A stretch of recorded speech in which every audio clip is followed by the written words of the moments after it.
Welcome, everyone, to the Two Tongues Podcast. Consider this your invitation to join Kyle and Chris on a journey through our minds, where we explore the questions that have fascinated us for as long as we can remember. Could anarchy actually work? Does God exist? And just how did the cosmos get here anyway? Let me be the Virgil to your Dante, the Sacagawea to your Lewis and Clark. Let's take the guided tour through the dark chambers of our unconscious, seeking answers to the most important and unsettled questions of our shared existence. Ready or not, here we go. Here we go. Long intro. Hit him with the long intro today. This is a celebration of the Two Tongues Podcast. That's why. I hit the wrong button. Oh, really? It was an accident. Never mind. It wasn't. Because it was a moment of panic. I'll tell you why. Because I have a couple of alterations that have been made to the studio since the last time you were here.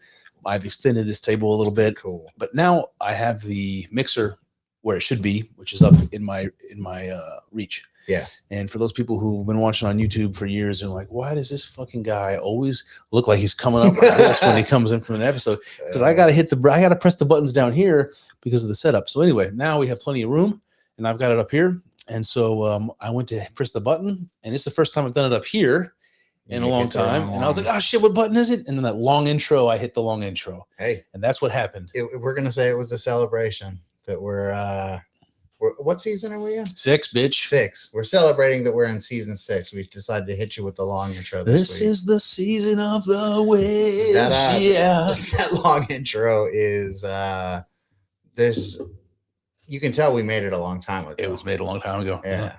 Maybe we should do a new intro. It'd be easy to do now. It can have AI do it. Yeah, that's true. That's a good point. Could anarchy actually work? Probably not, is the conclusion that I've come to over the years. Yeah. Well, it was the best. It was the best we could do at the time, man. You know. Well, yeah. I'll tell you what. The fact that AI can do that, if we decide to do a new intro, I can get AI to do it like instantly. Yeah. It's got to be like I can see how disruptive that is to the people that used to do that type of artistic They're work. mad about it. Oh too. Man. They think that you're a shithead for even suggesting that right now. Yeah, They're like pissed. I like it, getting them pissed though. I mean, I understand where they're coming from on some level, but I also like for people who are, you know, small podcasts and it's just like a hobbyist kind of thing and they can't afford to hire graphic designers and shit like that. Sure. Go fuck yourself, artists. I really don't care about you that much. I don't even really like artsy people that much, you know? Yeah. Isn't that something? Isn't that a weird thing? What is weird? We like art, you know? There's I art like speaks art. to us, but like artistic people, a lot of times, fucking awful. Awful, right? Yeah. Awful. Although Not all of them. I met some cool artsy people. Oh, there's definitely cool artsy people. The piece of art behind you that no one can see, that right directly behind Kyle is this huge, like 4x4 square, awesome psychedelic piece that my not the Mandelbrot set. a friend of mine did. Him with a partner of his out in California, and it's dope, man. It is dope. It is dope. It's pretty trippy and colorful. It speaks to me. Is what I mean. It speaks to you. What's it say? Whoa. You know that Cool, Say dude. Anything song? Whoa. Yeah. We live with whoa. Yeah, it's a good one. Whoa. I love Say Anything. Dude, Say Anything, man. I heard Max is like a psychopath now, though. Really? Yeah, I heard he's like not doing good. Oh man. Well, you say now, that must mean in some ways he's always been a psychopath. Probably. I guess. Probably. Is he not functional? You don't think that some people become crazy though? Like some Yeah. people just like snap, they do. Chris Benoit The style. question is, man, how far back do you think you can trace the origin of such a thing? Like if you were in close proximity to someone who snapped and did something crazy, you could point to things, like signs and breadcrumbs. You could follow them all the way back. You know what I mean? Like there's like, how can you decide what's causal in that situation? But I bet you there are some people who like snap and do something terrible, and everyone who knows them is like, I did not fucking see that coming. Yeah. I mean, I bet you it's not as common. but I bet you it happens. I remember there was a few documentaries, remember, not long ago, where they were talking about Jeffrey Dahmer. The Domsky. Yeah. J They Doms. were talking about how he was like super good looking. He was like a handsome dude.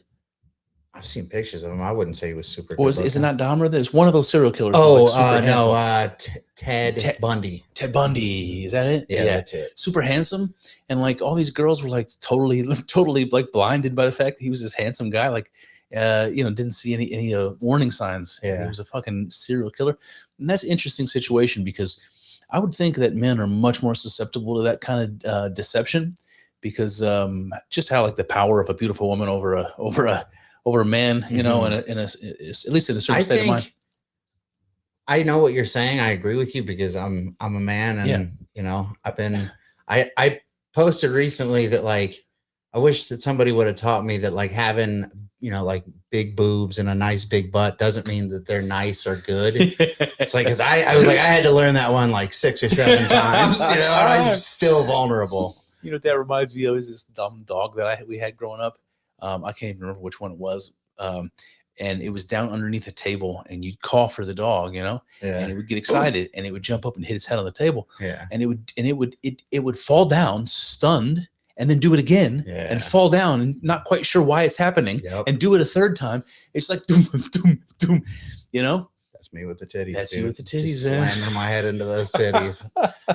How did that come up? What were we talking about? I don't know how we got here, man. I think that when a fella is real handsome, like real handsome, you know what I'm saying? Like Don Draper, that kind of handsome guy. Yep. I think that you'd be surprised how women will be like bent to their will. That's, you know what? It's hard for me to imagine because I'm just a schlub. But like, I wouldn't say you're a schlub. I wouldn't say that I think that I'm like a decent enough looking guy, but I'm not like, you know, like Brad Pitt. Sure, you know? sure. You would agree that far more women have that power over men than, than men have that power over women? I think so, yeah. But you get this 1 in a million dude who has this power. Go ahead, I'm sorry. He's like the one guy that can do to women what women do to men. Yeah. And he kills them. And they're like rare. And so when women encounter them, they're powerless. And it like reminds me of some kind of like, it reminds me of like Bene Gesserit from Dune, or like the Jedi. Voice. Oh, it's like the Last Jedi situation. He's got this superpower that nobody else has. You will pay for everything. I mean, it's probably instead of the hand wave, it's probably more like a titty jiggle or something. You know? You will pay for everything. Yeah, the twerk. Swallowing will not be optional. No, wait a minute. You're doing it. I don't think that the men are doing the Jedi tricks. The women are doing. Well, I guess it depends. I'm saying that if you had that kind of handsome power over a woman, that you could just. Yeah. So I think that actually, I do think that men have that over women more commonly than you might think, but it's just like levels. You know what I'm saying? Like there are women who are so good looking that they do that to pretty much everyone they come into contact with. Can you imagine what that does to a person? They call it it's like life on easy mode, you know. But there are like I said, there are levels to it too. Like if you have a woman who's like not as attractive, and a guy like you said, like we'll do the 1 to 10 rating. You get a woman who's like a 4 and a guy who's like a 7, and maybe maybe he's not a 10. Maybe he's not he's just kind of an above average, normal looking guy. It's still way out of her. Yeah, exactly. She's like, you know, grateful. Yeah. And like willing to bend over backwards. Yeah. That's what you're looking for. Like, like an obedient 4, like a 4 that loves the shit out of you. Like, you know what? This is a hard thing to explain without like feeling like I'm going to set myself up to be a villain. Why? Hold on, let me explain. Because there's a thing that I said, and I've heard said, and I said once upon a time that men, like the relationship men have with dogs, man best friend, that relationship, there's like a very common interaction that a man has with a dog when he comes home and the dog's happy to see him. Mm-hmm. Okay. And he's just wagging his tail. It's fucking thrilled that you're home. And you know, it just makes you feel so fucking good when you walk, like somebody's this happy to see you, this dog. And I once said that women could learn a lot from dogs in this particular way. And again, I realize how that sounds, but the trick is, how do you say this in a way that doesn't make you sound like a chauvinist? The point is, I don't know. I think it's kind of, go ahead. Well, just the point is that if you have a woman that does feel that you're out of their league, they're fucking happy to see you when you get home. You know what I mean? Yeah. They're fucking thrilled. Yeah. And like there's a reason why the dog, the relationship the man has with his dog like that, there's a parallel to what I'm trying to describe, and what a woman can do to make a man feel valued and so, you know, what, I don't know what word I want to use, but you know, you understand what I'm trying to say, I suppose. So I feel like a woman who gets mad about that comparison is doing it disingenuously, because you're not saying like women should be like dogs, or that, yeah, you know, not like, comparing women to dogs in some kind of like, like animalistic, like non-thinking, you know, I mean, your dog is your property, you know, you love it and everything, but your dog is your property. Sure. Yeah. So I just feel like anybody who would get bent out, you're just being gay. You're just being an annoying person. You know, you're deliberately missing the point. Totally. Because I mean, what I was gonna say is it's pretty basic. Like everyone wants, like when you walk into a place, it's nice for the person to be like happy to see you. Everyone, not just your significant other. Knows your name. Yeah, exactly. It's better to walk into a bar and everyone be like, "Oh," and they're awfully glad you came. But and you walk into a bar and everyone looks at you like, "Who the fuck is this?" Yeah. You know, just better. That happened to me when that year that I lived. You walked into a bar with my brother. I walked into that bar around the corner from his house. Yeah. With my wife, but when we were dating, and the neighborhood's gone super downhill, as you know. Yeah. So the bar is like, you know, it was a shitty bar even when it was a nicer neighborhood. Now it's just like a sketchy bar. Yeah. And we walk into that bar and that's what it was like. It was like eyes on us. We're like one of like these outsiders, like one of 3 white people in the bar. Yep. Yeah. So speaking of that area, the city, I don't want to give city names, all that kind of thing, but there was a suburb that was right next to the one that we lived in. It was basically like we lived in that suburb. It's where the Dairy Queen was. I don't know if you know what I'm talking about. Sure. Okay. So I watch a lot of body cam videos. Yeah, and there was police body cam. Yeah, exactly. Yeah. I watch tons of that stuff too. Yeah, we should talk about that, but keep going. And there was one. It was from Ohio. Lots of it is from Ohio because Ohio has very like loose laws. Like it's really easy to get footage. You know, it's like considered your right to be able to look at the footage. I didn't know. So there's tons of Ohio footage on there. And this was from that city. And there was a car that was running, and this black lady, you know, the video opens up, this black lady's freaking out. Somebody stole her car and her baby was in the backseat. Oh my God. So the cops are interviewing her, blah, blah, blah. They see the guy who's driving it. You know, they put an APB out for the car. They see him, the guy starts running. He's doing like 70 through like residential streets, you know, crashes the car with him and the baby in it. Oh no. Gets out, runs, and gets away. He disappears. The baby is fine. They take the baby out of the car. They bring the mom to the baby, and the mom's obviously very upset. She's crying. The cops tell her the baby was buckled into the car seat, but the car seat was not buckled into the thing. Yeah. So they were like, so she got jostled about it, but she seems like she's okay. And the mom is like, oh, she was buckled in. He must have done that. What? I just don't believe that. The person driving the car unbuckled the kid. So the guy later, that guy ended up finding out that he had warrants. He was in Indianapolis. He came back and he turned himself in. And he didn't know there was a baby in it until he was in it already. Oh my God. But I just like the thought that why would he do that?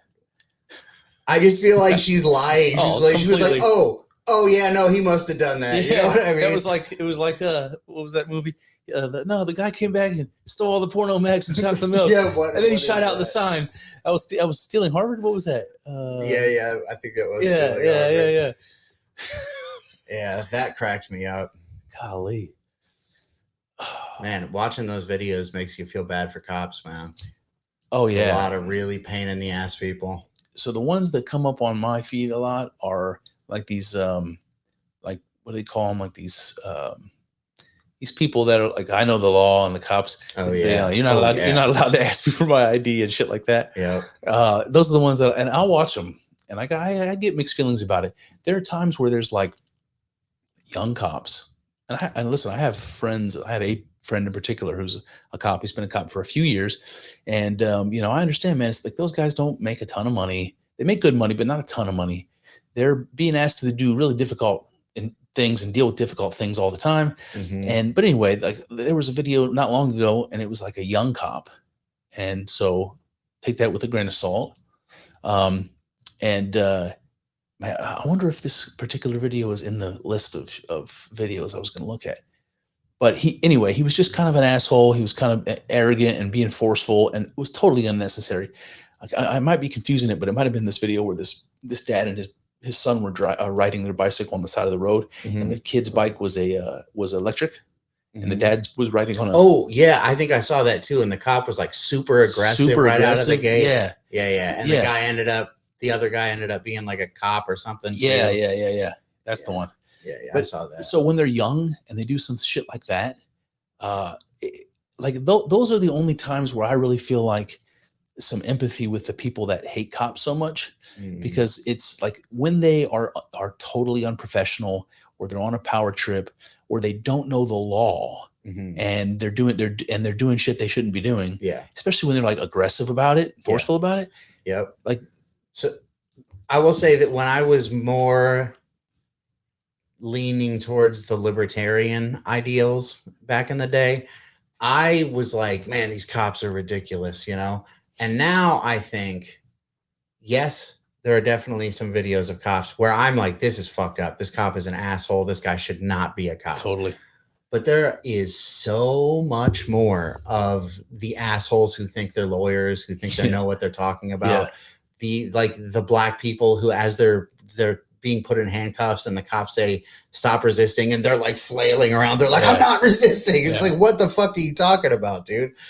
I have there's to say, so much more of that shit. Totally. I have to say sometimes though, it'll be like a cop being an asshole, and the person on the other end of it's like, what's your name and badge number? And you can just see the cops start to get fucking paranoid. Like a lot of times they'll try to not give them their name and badge number. Yeah. That kind of thing, man. I don't know. Or when the guys are like, get your sergeant out here right now. Can you imagine? Now I can never imagine. I was not raised that way. I was raised to respect the police. It's a stupid way to be. I mean, to respect the police? No. To act like that, to be, you know, it's just if you, I mean, you do have to know your rights and what you can and can't, because they will cops will try to take advantage. That's the thing people don't realize. Yeah. And I see it in the law beyond just the police. There's an incentive for like prosecutors to win cases, as an example. And they're city employees or whatever. They're like representing the city or the state or the federal government. And, you know, they're trying to get the bad guy. But they have incentives, and the police too, when they're doing their investigation, they have incentives to close the case and to close it quickly. And if they get somebody where they feel like they have enough evidence to prove in a court of law that they're guilty, they sort of stop caring whether they're actually the guilty party. Yeah. If the evidence points in that direction, they stop looking and they just focus on that. And there's been so many instances when they've been wrong, you know? It's like, so it's like they have incentive to close the case, not to find the right person. And how do you solve that problem, man? You want them to have incentives to work on those cases, and to get to the bottom of it. Yeah. So, you know, but the moment you put that incentive on them to close it now, you know, it's like, these are limited government resources, by the way. It's fucking intractable. I don't know how you solve that problem. I don't either. How do we get to that? I don't know. I don't either. You know how we solve the problem though? Minority Report. Yeah. Precog. Yeah, we just got to find those autistic. What was the autistic documentary not long ago? Yeah. What was it called? Yeah, I know what you're talking about. where they go to the hill. What was it Yeah, called? I didn't watch it, but you told me about it. It was fantastic. I think. It was fantastic, man. Like, I don't know how much of it is real, but if it's real, it's fucking fantastic. Excuse me. Telepathy tapes. Telepathy That's tapes. it. That's the one. That's the one. Yeah. I didn't watch it, but I heard it was good. I heard it was interesting. It's worth a listen. If you like podcasts and you haven't listened to it yet, you're fucking behind the 8 ball, but go ahead, it's good. Intriguing, one might say. I just love the idea. We talked about this like with all kinds of different examples with like, you know, like not just telepathy and stuff like that, but like the placebo effect and how powerful the mind is. The example about people who like an old couple and one of them dies and then the other one dies shortly after. So it's like there's a way of looking at that as though you have the ability to will yourself to death. You know, it's like the power of the mind and what we can do. That, you know, it's fascinating to me because I don't really know where the boundaries are. There's too many people that believe in telepathy and precognition and stuff like that for me, you know, ESP and all this stuff, for me to say that it's outside of the realm. Did you say ESPN? ESP. No shit. Oh God, I hate these fucking things. Shut up, Springs. Yeah, I don't know, man. You got nothing. Precog. Precogs. It could be real. Well, I mean, could be. I don't know that we need necessarily like precognitive powers, but imagine a state with surveillance and AI where it's like equivalent to that. Yeah. It's like these flock cameras that people are so pissed off about. Yeah. People are destroying them. I hear it's super advanced. The surveillance is super advanced in like China. And I don't know like what that really means. Like how, and I think in London it's like not in the UK, but specifically in London, it's like so many cameras every block. There's like multiple cameras everywhere. You're always being watched and surveilled there. Yeah. Nobody can get away with crime there, you know? Mm-hmm.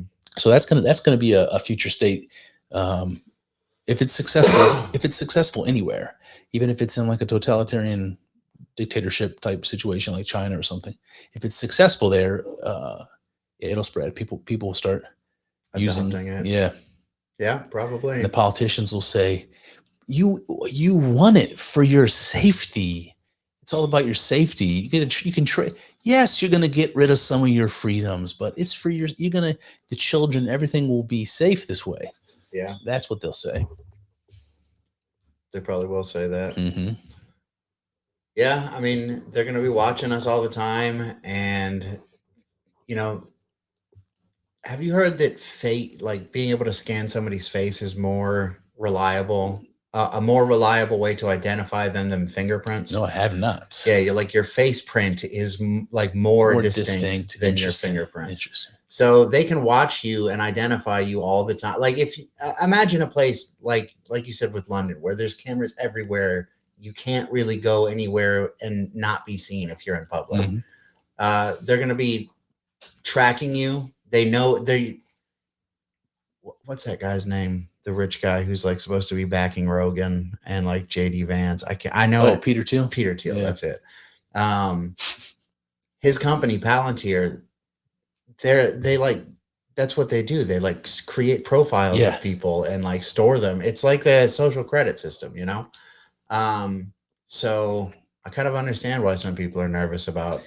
Sophisticated now, man. Like, I think I heard, you tell me if you heard this, that they can identify people like a unique signature that is your gait, the way in which you walk.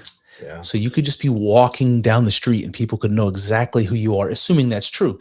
But then also what they did in Iran when the soldier was gone, supposedly, I don't know if this is make-believe hype or if it's real, but that technology where the heartbeat signature, they used some technology to locate this soldier's heartbeat and could track him down from miles and miles and miles away. Pretty crazy. What in the hell? Science fiction, man. You think that's real, or you think that's something we say to scare China and Iran? We can track your heartbeat, bitch. I bet you it's real. I don't know. It doesn't seem that unrealistic to me, you know? it's crazy, but I mean, it's less, it's more realistic to me that to think you can hear a heartbeat from forever away or whatever, but to be able to distinguish somebody's heartbeat. yeah, do they have like recordings of this guy's heartbeat? So they're like, that's him. Great question. That's I don't fucking know. him. I don't know. It's fucking him. I know that heartbeat. Or maybe they just listened to it before, you know, we gotten real familiar with his heartbeat. It's kind of romantic, you know. Do you listen think to someone's heartbeat for hours, so you know you it. would know it? Yeah.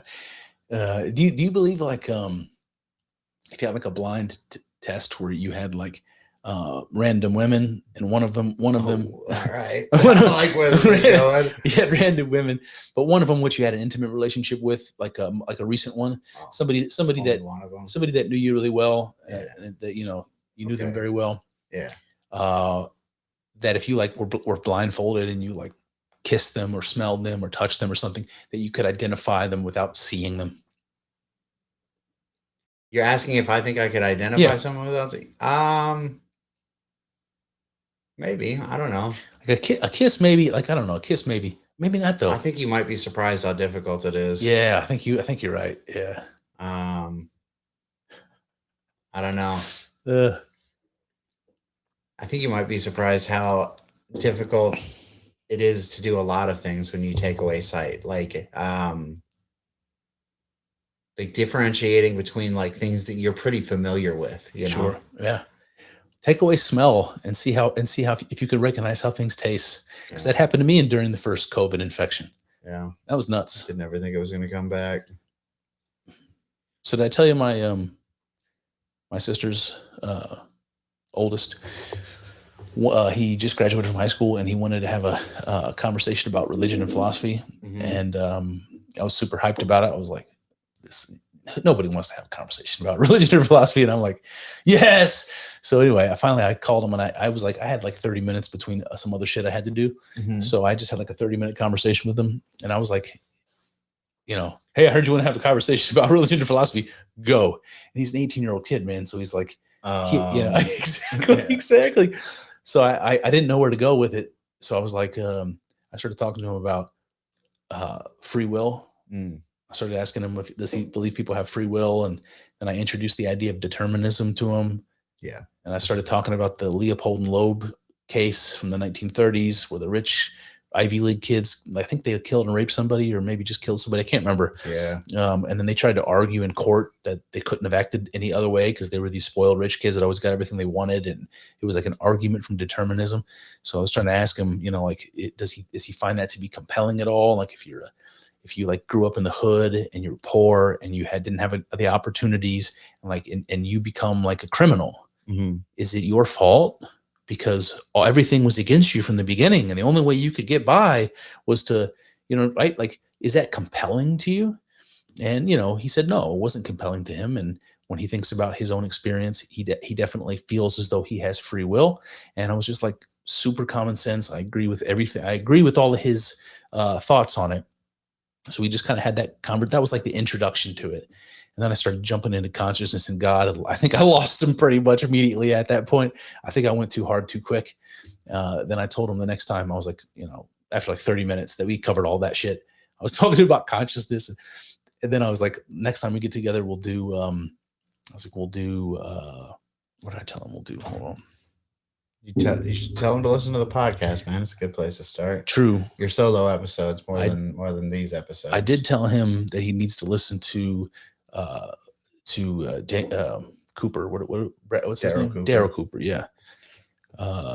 Skepticism and Rene Descartes. The whole I think therefore I am and all of that. Then, you know, like the Nietzsche stuff too, the whole Dionysian Apollonian thing. So I'm gonna have like little mini conversations with him about these topics and see what happens. Cool. I feel like I'm teaching him. You're a mentor. I feel like, well, I didn't have any boys, you know. Yeah. Is it sexist to me that I don't feel like I should, or that my daughters would care if I had those sorts of conversations with them? Well, your daughters are young right now. They are young, yeah. So you're not really going to be talking to them about Descartes, you know. Not for some time, yeah. But I think that your daughters, I mean, one of them, you know, is older than the other one, and the one who's younger, it's like she's got a very big personality, but her personality's still developing more. You know? Yeah. Whereas the older one, as she is, I could see her being into that kind of stuff when she gets older. Yeah. It wouldn't surprise me at all. Yeah. But like, you know, she's not at Descartes age. No, but you know, but I was also trying to put myself in like, I was trying to remember what I was like when I was 18, and I don't think I was quite ready. You weren't Descartes age even at No, 18? well, like when I first started college, I took an intro to philosophy. That was my first, one of my first You're classes. Like, what the fuck is this? I really loved it, man. Oh, okay. And I was that age, so I guess, but I don't think I was ready for, you know, God as consciousness and the unity of the cosmos, and I wasn't ready for the mysticism. You just wouldn't have taken it seriously, you think? Yeah, I think I would have been a little bit like, that's far out, man. Like I don't know what to do with that. Yeah, okay. Yeah. You needed something to ease you into that? Yeah. How'd that happen? There were some baby steps. How did that happen? Well, for me, the transition was a psychedelic mystical experience. Yeah. That was the transition. And I could argue that I was conditioning myself towards that in other ways, but like I had no way of anticipating that I was going to have that experience. So it was really that experience. You had no idea that you were you had no idea that you were going to have that experience, but you did know that that was like a possibility. Yeah. And I think that's kind of what you were seeking too, wasn't it? Yeah, absolutely. So who knows? Yeah, you're right. I mean, but it's one thing to hear about it, and it's another thing to have that experience for yourself. True. So I guess what I mean is that you're never quite ready for it. I was telling some guy that I work with about the first time I did DMT in your basement that one time. What did he say? He said that he was interested in trying ayahuasca, and I told him that I had done DMT and that I really have zero interest in doing ayahuasca. Yeah. And he just thought it was, you know, pretty crazy. I still remember standing up, because I was a split level house, standing up at the top of the steps because I didn't want to be like, you know, I didn't want to be like lurking over you. Yeah. But I still standing up there just like waiting and listening. And I just heard you. I don't know what you said, but you talked to yourself. But you said a couple of words, and I was just like, I just had a big smile on my face. Like, this guy is having an experience. That was right crazy. I don't even remember it that well anymore. But yeah, me either. Yeah, been a long time. It's been a few years, quite a few years. Yep. You got any interest in doing that again? Yeah, for sure. I would be up for that. The thing is, I've just been in that place where I feel like whatever experience I want to have, I'm not being allowed it. And this is just a weird thing. I know, like, it's hard to explain, but I think there's something true about the thing that people say where there's this peak experience with, in particular, DMT. And it's almost like whatever it is on the other side of that DMT experience seems to have some ability or some way of regulating your access to it. And I don't know that that's true the first time. I think it's a surprise when you hear about these entity experiences. It's as much of a surprise to these entities that you're there as it is to you that you're there. So it's like the first time you go in, it's like I don't think the entities have a way of anticipating that you're going to just pop in there. They're as surprised as you are. But once you're there, there's something about the other side of that experience, I think, that knows you and knows that you're not. I don't know. It can prevent you from coming back. That's one way of talking about it. And there are people that will talk about it that way. Like they got flock cameras. I don't know. The machine elves. The machine elves have flock cameras and Palantir. Okay. Well, that's what we're going to call this episode. Machine elves have flock cameras. That's pretty funny. I have to write it down because I won't remember. There it is. Man. Boy. Yeah, I don't know, man. I just remember going through a lot of attempts to trying to recreate an experience that I had, and it was a failure after failure after failure. It definitely felt intentional to me.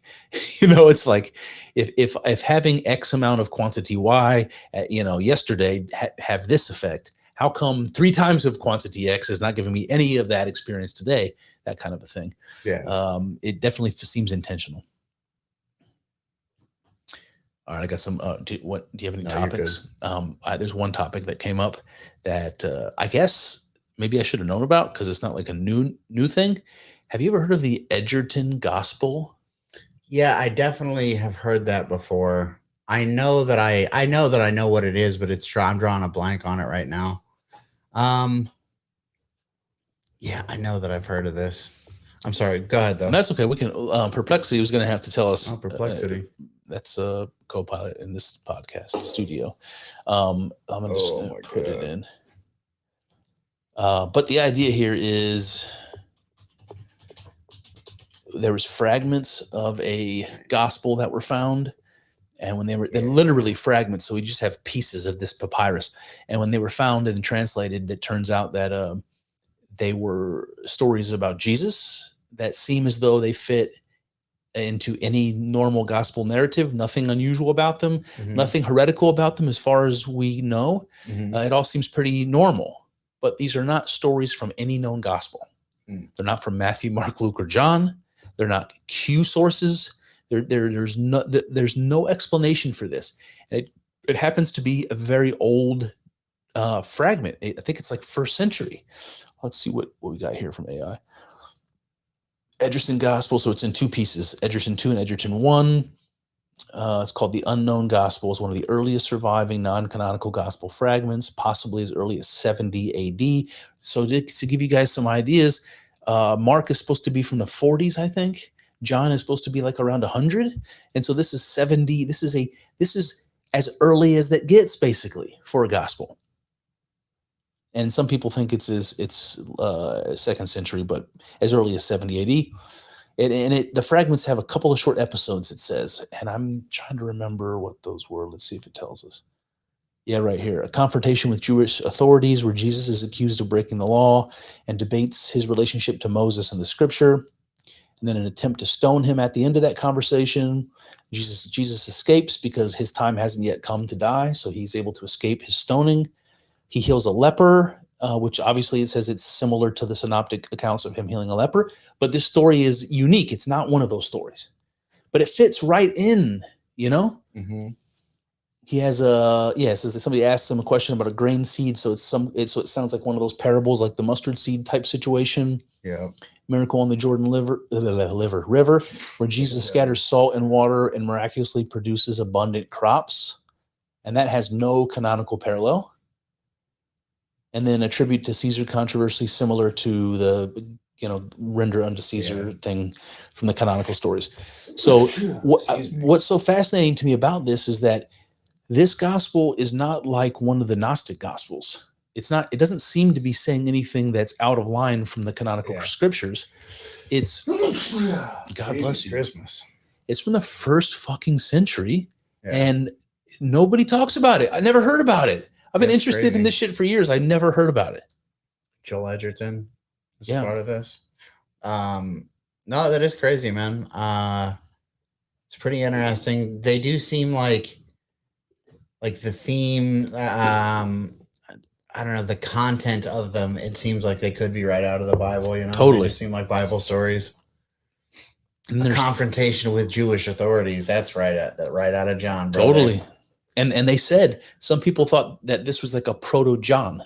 Oh, well, there you go. That whoever wrote John used this as an inspiration. Yeah. But the thing is, we literally only have these 3 small pieces of papyri, and we can only reconstruct these couple of stories here, so we don't know. But it's like, what does that mean, man? Does that mean that there were other gospels in the near term to the time of Jesus' death like this that we don't know about? Maybe. I'm inclined to not believe so, because I feel like that if they were deemed to be important by the church, they would be in the Bible. You know what I mean? If there wasn't like some kind of like haziness or something. Now, just because they're not biblically canonical does not mean that there's not value in them. But there's a reason why they're not canonical. There's like something in there that is not kosher, if you will. See, that's what you would expect, because that's what we see with Gnostic Gospels, like the infancy Gospels from the 2nd, 3rd century that talk about Jesus being born and he's like speaking when he's an infant. Those stories, by the way, find their way into the Quran, where Jesus speaks as a baby in the Quran.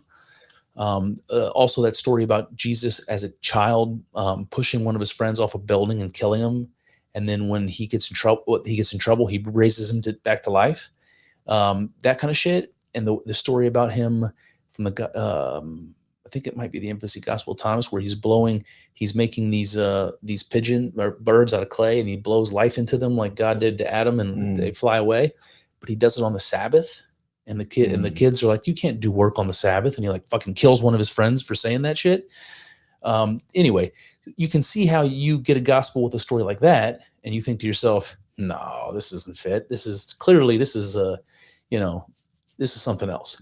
The Egerton Gospel is not something else. It's something right in line, man. Yeah, I mean, I agree. I know what you're saying, but just because there's not any kind of like blatantly heretical stuff in it doesn't mean that there's maybe something in it that when the church fathers were examined, that they were like, no, this can't be in here. You know? Yeah, well, that's true. Maybe it's just like you're talking about like some, like I said, some kind of heretical belief. Maybe this is just like, no, there's something about this that is like factually incorrect. Yeah, so sure. It can't be in there. It could be. It could be. Yeah. Well, I mean, we only have 3 fragments of a whole text. Who knows what's in the rest of that text? I have no idea. It could be crazy shit. But it's just interesting to me because like this isn't referenced by like Irenaeus or any of these early church fathers when they're having like their Gnostic heresies and they're talking shit about all these different gospels and groups that believe in crazy things. This doesn't show up. So anyway, it's just a mystery, man. And I just never expected to hear that there was stories that could have come right out of the canonical gospels that are of the same age as the canonical gospels. And I never heard of them. I'm just completely baffled by that. That is crazy. The more you know, the less you know. The less you know. That you know. The more you know. So yeah, something like that. Such a paradox, isn't it? Speaking of that, man, it reminds me of Alanis Morissette when you say that. Instead of paradox, but isn't it ironic? There was just I don't know, like a commercial or something. I don't know what it was the other day, but one of those songs from Jagged Little Pill was on, and I was just like, I was trying to explain to my daughter. And I'm here to remind you. Hell yeah, man. That album's good. It's so good, man. It's good. I was trying to explain to my daughter how good it is. And she's 10 years old and she just thinks everything I think is stupid, you know? Yeah. Let her hear it. She'll know. Man, Alanis, Jagged Little Pill. Classic. Oh yeah. Classic. Lots of good stuff on there. Man. And I don't really look, I know I'm a sexist. I know I'm a misogynist prick. I get it. But I don't really like female artists that much a lot of the time. You know, like you got to be pretty fucking good for me to like you. Who are the ones that stand out as good enough? I mean, I like Alanis. I think that's pretty good. I mean, I like Adele. Adele's got a great voice. Totally. Yeah. What's her name? Grace Potter. She's pretty sweet. I don't know who that is. Yeah, I had a feeling you wouldn't know who that was. There's a lot of like bluegrass kind of Americana type artists, Sarah Watkins, Sarah Jarosz, those types of people. Remember when my Palestinian buddy Majdi loved the Dixie Chicks? That's pretty Do you remember that? No, not really. I remember Majdi, but I don't remember the Dixie Chicks obsession. My Palestinian buddy was like, I don't know, maybe he's like 5 years older or so than me. What was his jam? Do you remember? I don't remember. Particular? I just remember getting into his chick song, getting into his car one day, and the radio comes on, and it's Dixie Chicks, and he's like embarrassed that I caught him listening to Dixie Chicks. Funny. American country music, and my Palestinian buddy was loving it, dude. Loving it. You know, they don't go by Dixie Chicks anymore. What do they go by? They just go by the Chicks. because Dixie is a reference to Confederate. To the South. Yeah. Mm. So they dropped that. So they're just ashamed of it now, Yeah. being from the South. Yeah. Mm. I mean, they still sing that song about, that guy having to die, I mean, she was being abused, but still. Yeah. Okay. They're okay about singing about murder, but not being from the South. yeah, saying Dixie, that's too much. Mm. They're big fucking lip retards, It's unfortunate. Like most celebrities. I was listening to a interview or something, and somebody said something about maybe it was Nick Fuentes. Maybe this was the one where he was talking to Hunter recently. Did you see that one? No, I didn't watch it. Oh my god. Yeah. It was interesting to watch. Now I'm losing my train of thought. What was I going to say about it? I don't know, man. Well, since I brought it up, Hunter Biden was hammering Nick Fuentes for like 15 minutes straight, trying to make him feel guilty or putting him on the spot in the hopes of him retracting some of the racist and anti-Semitic things that he said, as you would expect. Like a champion? Like contemptuously. Okay. Like he was like, the fact that you even asked me that is, like he handled it as well as I would have expected him to handle it. But just like those kind of criticisms coming from Hunter fucking Biden. Yeah. I mean, I don't know anything about Hunter Biden, just what was in the news. I know some stuff about Hunter Biden. What was in the news was fucking not good, Pretty man. crazy. It painted the picture of a privileged rich kid with a big dick, with a big old smoking crack with hookers. Yeah, yeah, absolutely. Yeah, big dick though. Taking his fucking laptop into the random Radio Shack. Oh my god. Yep. So the criticism coming from him was interesting.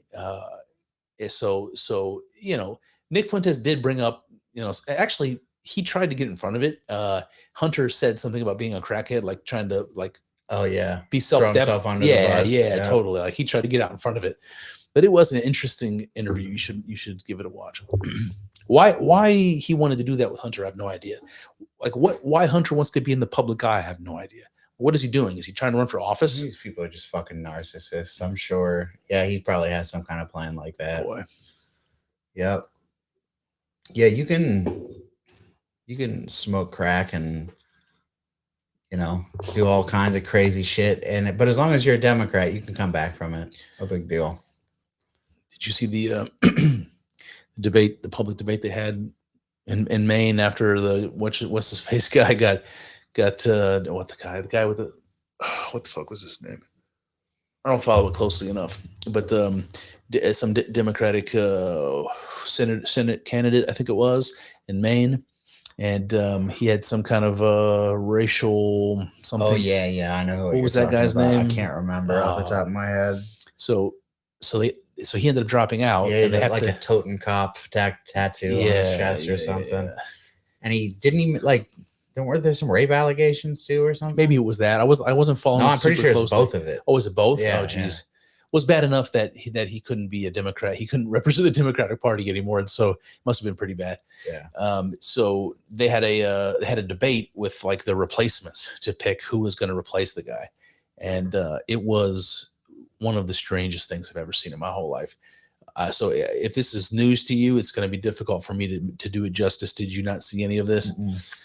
Oh boy, just imagine a panel of misfits up there. Okay. There was a couple of semi-professional people that they had up there that looked kind but of otherwise we got politician-y. Pink hairs and piercings and weird outfits. They had a trans fella in a dress with long hair. That's a trans woman, thank you. Yeah. Not a trans fella. If you could be a little bit more politically correct, thank you. Excuse me. Fuck. It was like Pig. Oh man, and this person who I can't even remember the name of the person. I'm going to say the person because I'm having difficulty figuring out the correct pronouns to use. Just on the podcast circuit, doing interviews publicly, and it was after the embarrassment that you did to yourself on stage to continue to go out and do interviews. Boy, it was sad to watch, man. It makes me feel like America is doomed, man. I think America might be doomed. I don't like to think that, but It might be. Yeah. It's a lot of dumb people, man. Yeah. Yeah, I think the pendulum is gonna swing the other way at some point. And I think Will it be It's- too late though? I don't think there's such a thing as too late. I just think too late might mean just bad things happen. Yeah. Yeah. Too late for us. I don't know, man. I try not to be too fucking bleak, but Yeah. man, I just don't see great things coming. Yeah. I try not to think like that, man, but it's hard not to. Yeah. Fingers crossed.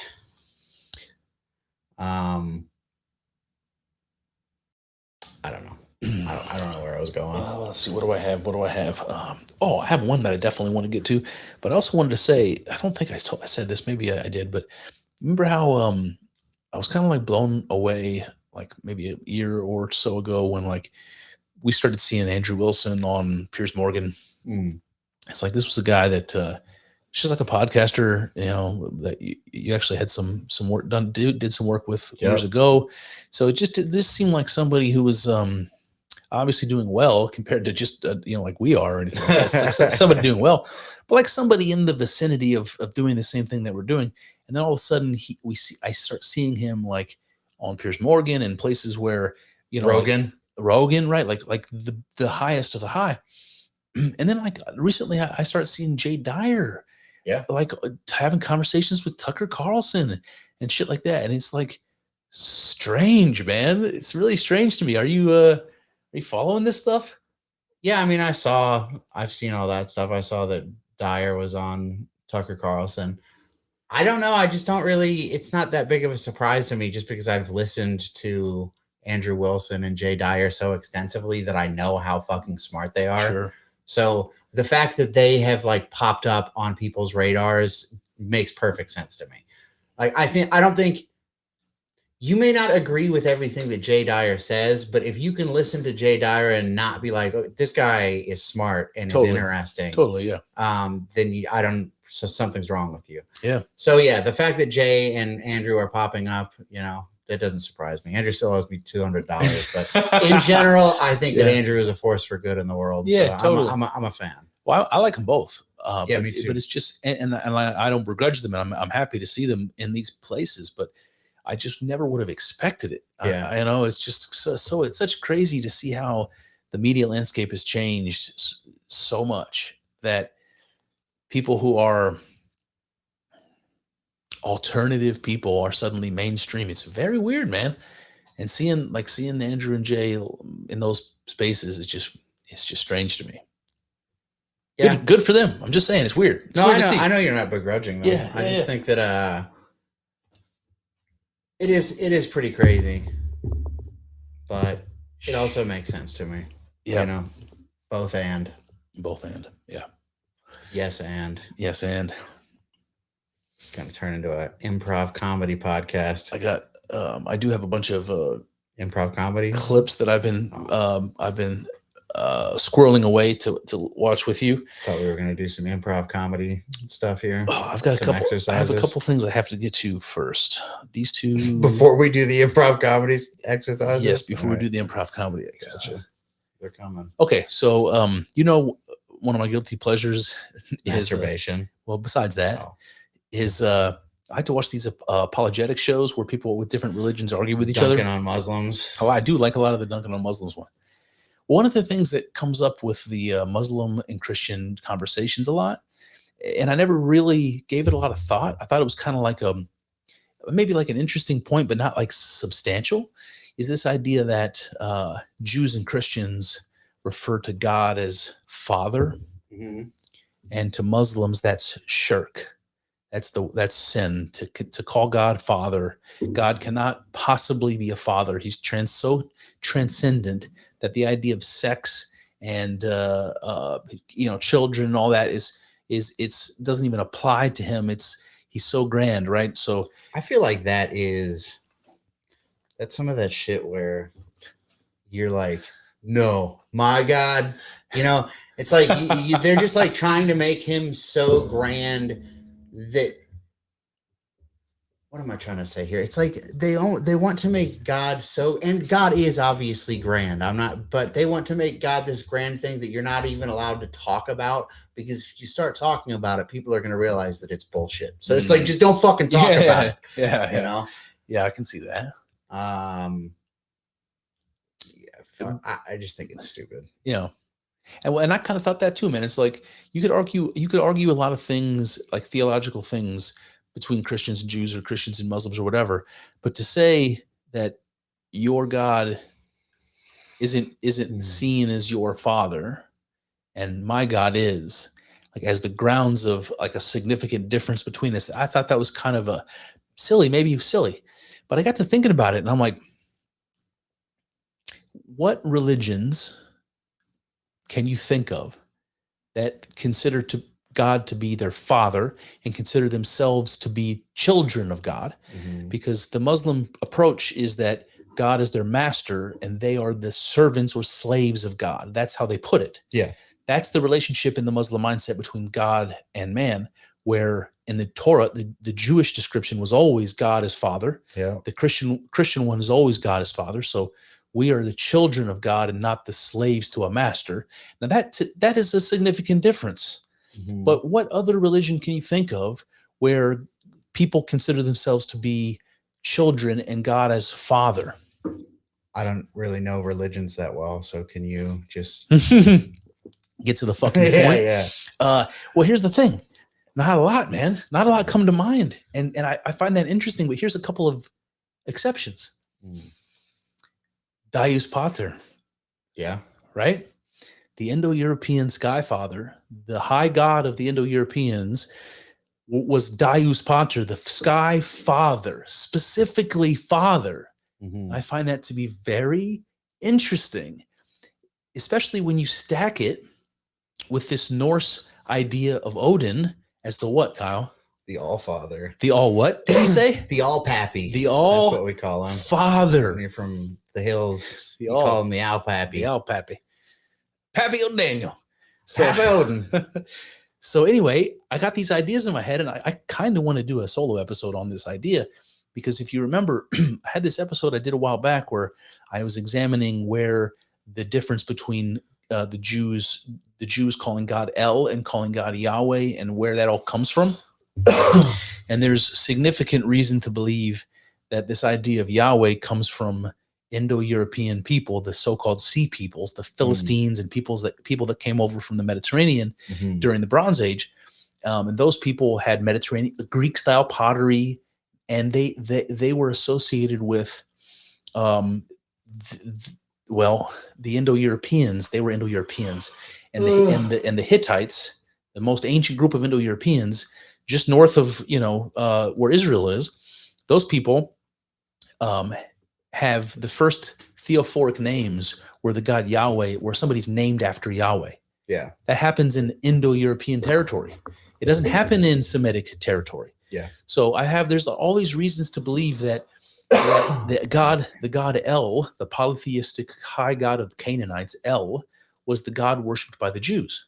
And in the Bronze Age, when the Sea peoples came over, they may have brought this idea of Yahweh over, and that got conflated with El and took over. So there's reasons to believe that Yahweh is a monotheistic Indo-European deity, and the Indo-Europeans are the ones that call God Father. Nobody else that I can think of. The Norse, the All-Father, Indo-Europeans. Deus Pater, Indo-Europeans. The Yahweh worshippers who call God Father, whether they be Jews or Christians, Semitic. And Indo-Europeans. Yeah. It's pretty interesting, man. Something to that. Like I didn't think this idea of calling God Father was significant, and now I'm like, maybe it is significant. Like, and maybe it is, man, because if how you see God, your relationship to God is important, which I think it is, if it defines your religion, which I think it does, and you believe you're God's slave or you're God's children, that makes a big difference in your theology. So I don't know. One more piece of evidence that Yahweh might be an Indo-European tradition of God as Father.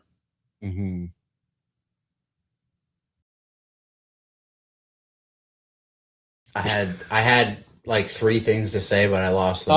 Because I just wouldn't shut the fuck up, dude. man. You were on a tear. Damn. Damn, I'm sorry, man. That happens, you know. I do get on a tear. I I found this to be very interesting, though. It is pretty interesting. Because I can't think of anybody else that calls God Father. Like there is like a common motif. It's Father Heaven and Mother Earth. Yeah. And so I think that might be more prevalent than I'm giving it credit for right now. I just think there might be something to this idea of Deus Pater and God being called Father. Might be some connection. I don't know. Maybe. I know that you've heard about this because I think we've talked about it before, but you know, the Jews, or I would choose to call them in a more correct sense, I think, the Israelites. Yeah. From the Old Testament, the wanderers in the desert, you know, the people who escaped Egypt, all that stuff. Sure. The Christian God is, you know, the God of those people, you know, with maybe it's more complex than that, but that's been the Christian God and the Jewish God, it's a Semitic God. Mm-hmm. But have you heard the idea that there were Christians before Christ, and like the ancient Greeks, they had like figured a lot of it out, like logically, even without having the truth presented to them the way that the Israelites did? Yeah, there's a couple things that come to my mind about that. First one is called the Hypsisterians. Yeah. So these were people in ancient Greece that worshipped Theos Hypsistos, which means God Most High. The name just right like El Elyon in the Bible, God Theos Most High. Hypsistos. Theos Hypsistos. Look at this, man. That's my rapper name. Theos Hypsistos. Let's see. Hypsisterians. That's going to be spelled wrong, but I think Perplexity is going to get me. All right. Hypsisterians were an ancient religious group who worshipped the Hypsistos, the Most High God, forming a distinctive Jewish pagan monotheistic sect. This was in Greece, in the Greco, influenced area between 200 and 400 BC, especially in Asia Minor. So this looks like Turkey and that kind of area. Let's see. Oh, come on. Why did you scoop all the way down there? Scoop. Why did you scoop all the way down there? But the point is, there were Apollo's oracle at Claros describes the Hypsistos god as self-originated, ruling all things, mixing fire with water, causing the seasons, leading all things towards the light. So this is 200 years before Jesus, and Greeks worshiping one God who they described this way. Yeah, exactly, dude. That's exactly what I was talking about. The Hypsistians. There's also a group that Neil from the Gnostic Informant just did an episode on. I thought you were going to say Neil deGrasse Tyson for a second. I can't remember exactly what he called them, but they were these people, they were like known as healers. Boy, let's see if I can find it.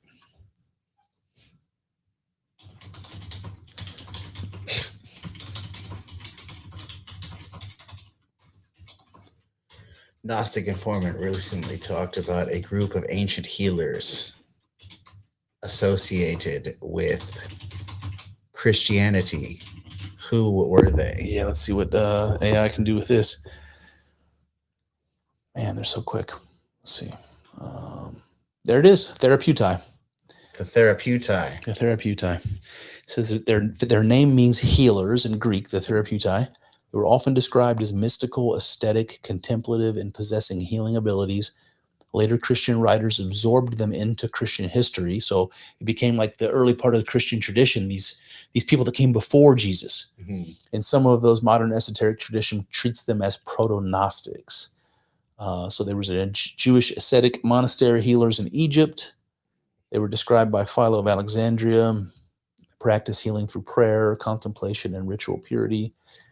Eusebius claimed they were early Christian monks, blah, blah, blah, blah, blah. So the Therapeutai and the Hypsisterians, those are some of those ideas that were pre-Christian that are coming, like clearly must be influencing like the Gospel of John at a bare minimum, because that Gospel of John is as Greek as it comes. Yeah.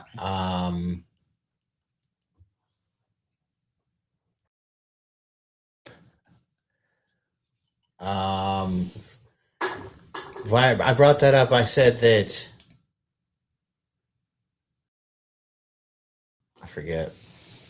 Christians before Christ. You were saying, Yeah. talking about Christians before Christ. What was that about? Oh yeah. So I think a lot of times, well, I mean, these do seem like basically like religions. I mean, Mhm. but a lot of you hear people talk about it a lot of times, and they almost make it seem like the Greeks came to a lot of those logical conclusions in the like search for philosophy, not necessarily religion. Yeah.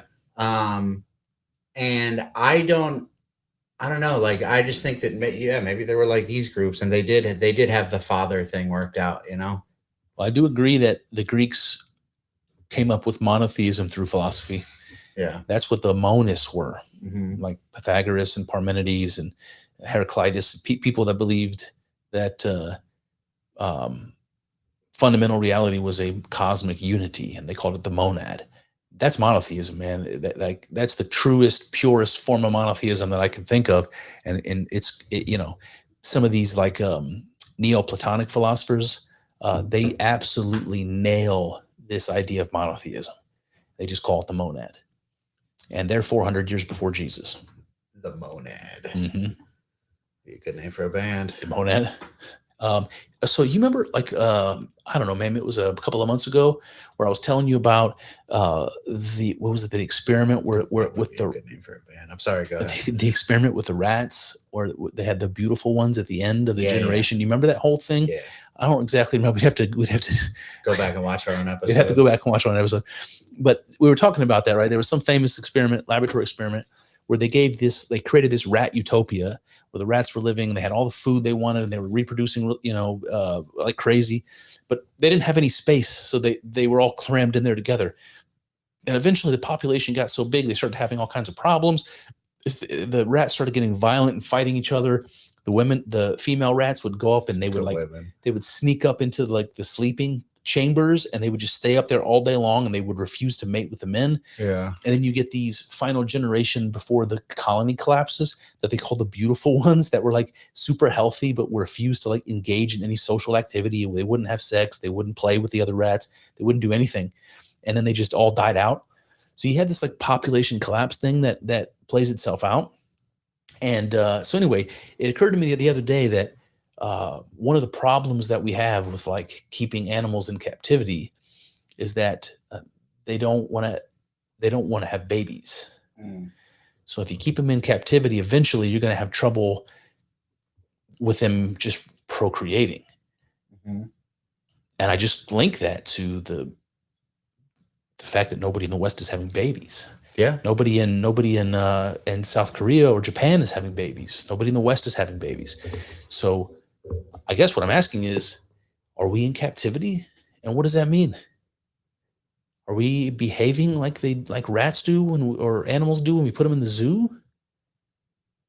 I don't know. I don't think it's that bad, but I don't think. It's fun if we talk about in which ways it could be true or might be true. Like, yeah, if I'm an animal at a zoo, people are coming around all day. They're staring at me. I'm in an unnatural environment. I'm constantly being monitored.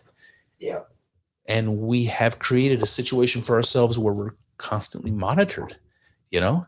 We're constantly checking in on social media. There's constantly webcams pointed at our face. You know what I mean? So this is one way in which like we've created an environment for ourselves where we're like animals at the zoo. We're constantly like spectacles, True. People don't pay to come see us though. Well, there's a lot of advertising money on social media, so maybe they do. People do watch ads in order to come see what's going on social media. But not for their entertainment, Like, there's no field trips coming around looking at me while I'm doing various things in my house. Yeah. We are in an unnatural environment. You can't, it's hard to argue with the fact that human beings don't live in a natural way any longer. Right? We don't live close to nature anymore, at least in the first world. I guess. I know what you're saying. Is that like taking a rat out of the wild and putting it into a cage?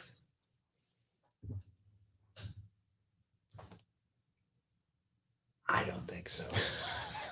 I don't think so. I think that we are way closer to being in nature still than a rat in a cage. Yeah. You know, You say so? that we don't live in a natural environment anymore, but I don't know. Don't we? I just heard somebody say the other day something about I can't remember who it was, but they were talking about how we wake up in our houses, Yeah. and then we're separated from most of society, just our family, and we get up, we get in our car by ourselves, and we drive to work, where we're social in this strange, like fabricated environment for a brief time, and then we go back to our house where we're isolated from society. So the point is that we are very isolated from society, even if we're out in the world. We don't really live in communities anymore. Yeah. I don't know when the last time your feet were in the grass, but it doesn't happen to me very often, man. I work in the fucking basement, dude. Yeah. I don't even see the sun. It's not a natural environment. That's what I mean. Yeah. The food we eat, man, like the stuff we put in the food we eat, I don't know how much of a problem it really is. It just seems to me like maybe there's some truth to the idea that animals in captivity have trouble breeding, and there's some analogy to the way we live, where we're something like human beings in captivity. I mean, there are people. I went to this American Academy of Religion seminar when I was in college, when I was a kid, and I met this guy that was talking about how he was talking about how human beings have changed into a new creature. We're not Homo sapien sapien anymore. Yeah. We had this transformation where we're now homosexual. Homo domesticus is what he called us. Gotcha. Homo domesticus. So this is what I mean. Something like that. Like we're not living a natural life. We're becoming something else. And now we're not having children at replacement rates. I don't know. I just wonder if there's a connection. Could be. Wouldn't surprise me. Yeah. If there is some connection. But what do we need to do? How do we make it better? Go camping more? Whatever the thing I was watching, I was talking about how isolated people are.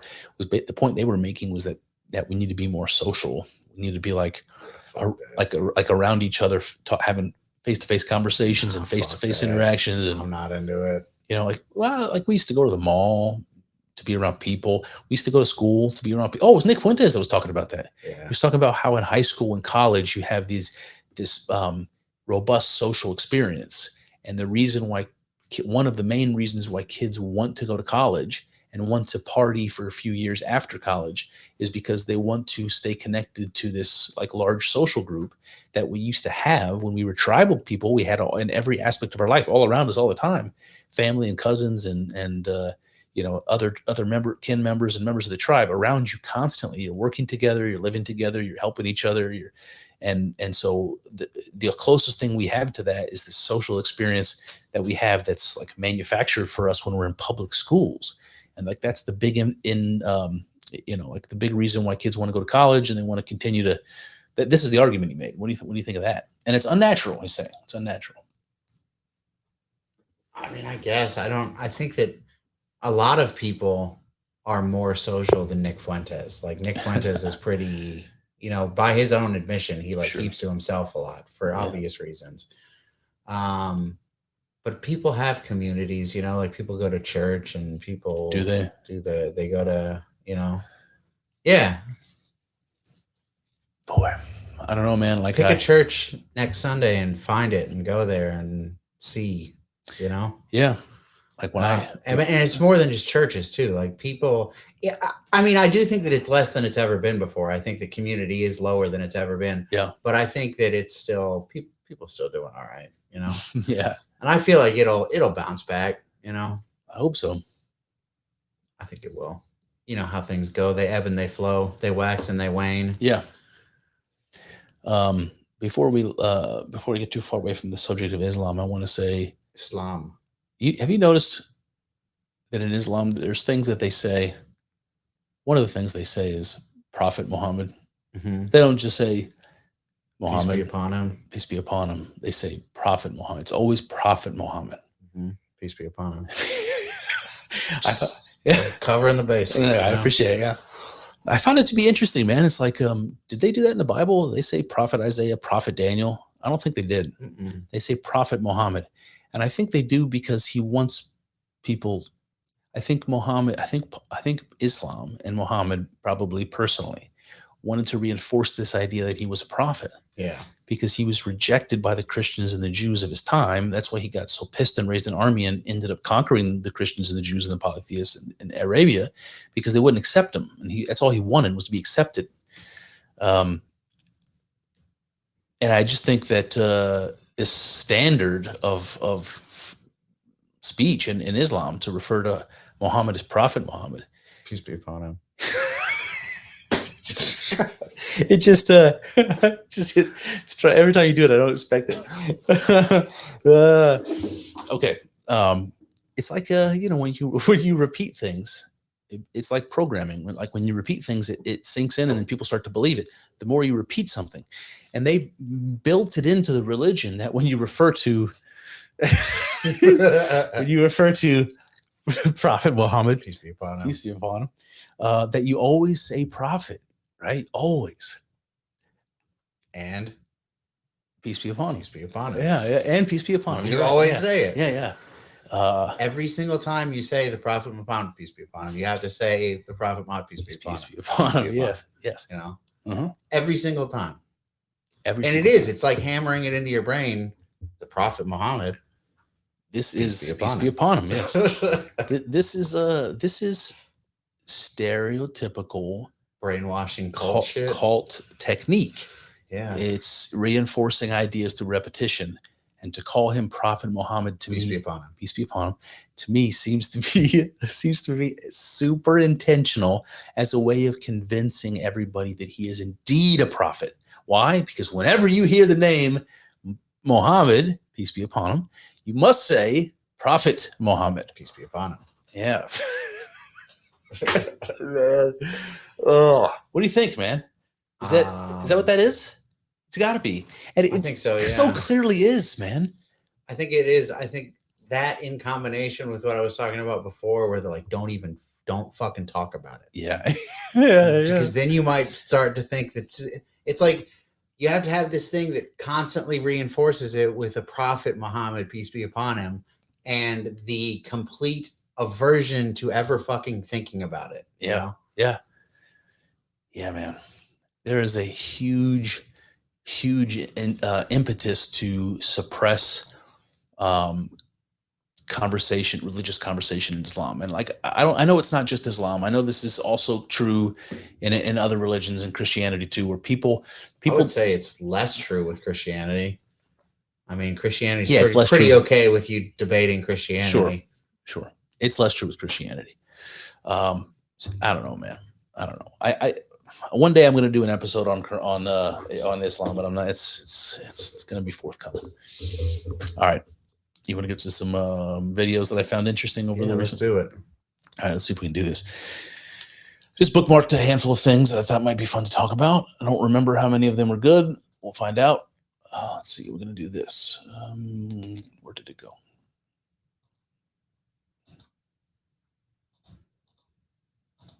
All right. That's weird that it went away like that. Yeah, it did. Okay. Of the platform that they're very familiar with. Grace, you just heard from Melina and she. They're both still with us on the show. How would you convince them that your style of socialism in America would be different than their experiences in Cuba and China that they see happening now, and the echoes of the platform that they're very familiar with? Well, I'm certainly not sure I can convince them in the next few minutes, and I really want to respect the experiences that they've gone through. But the difference to me is really our emphasis on democracy. If the majority of Americans are not interested in these policies, they will not be enacted.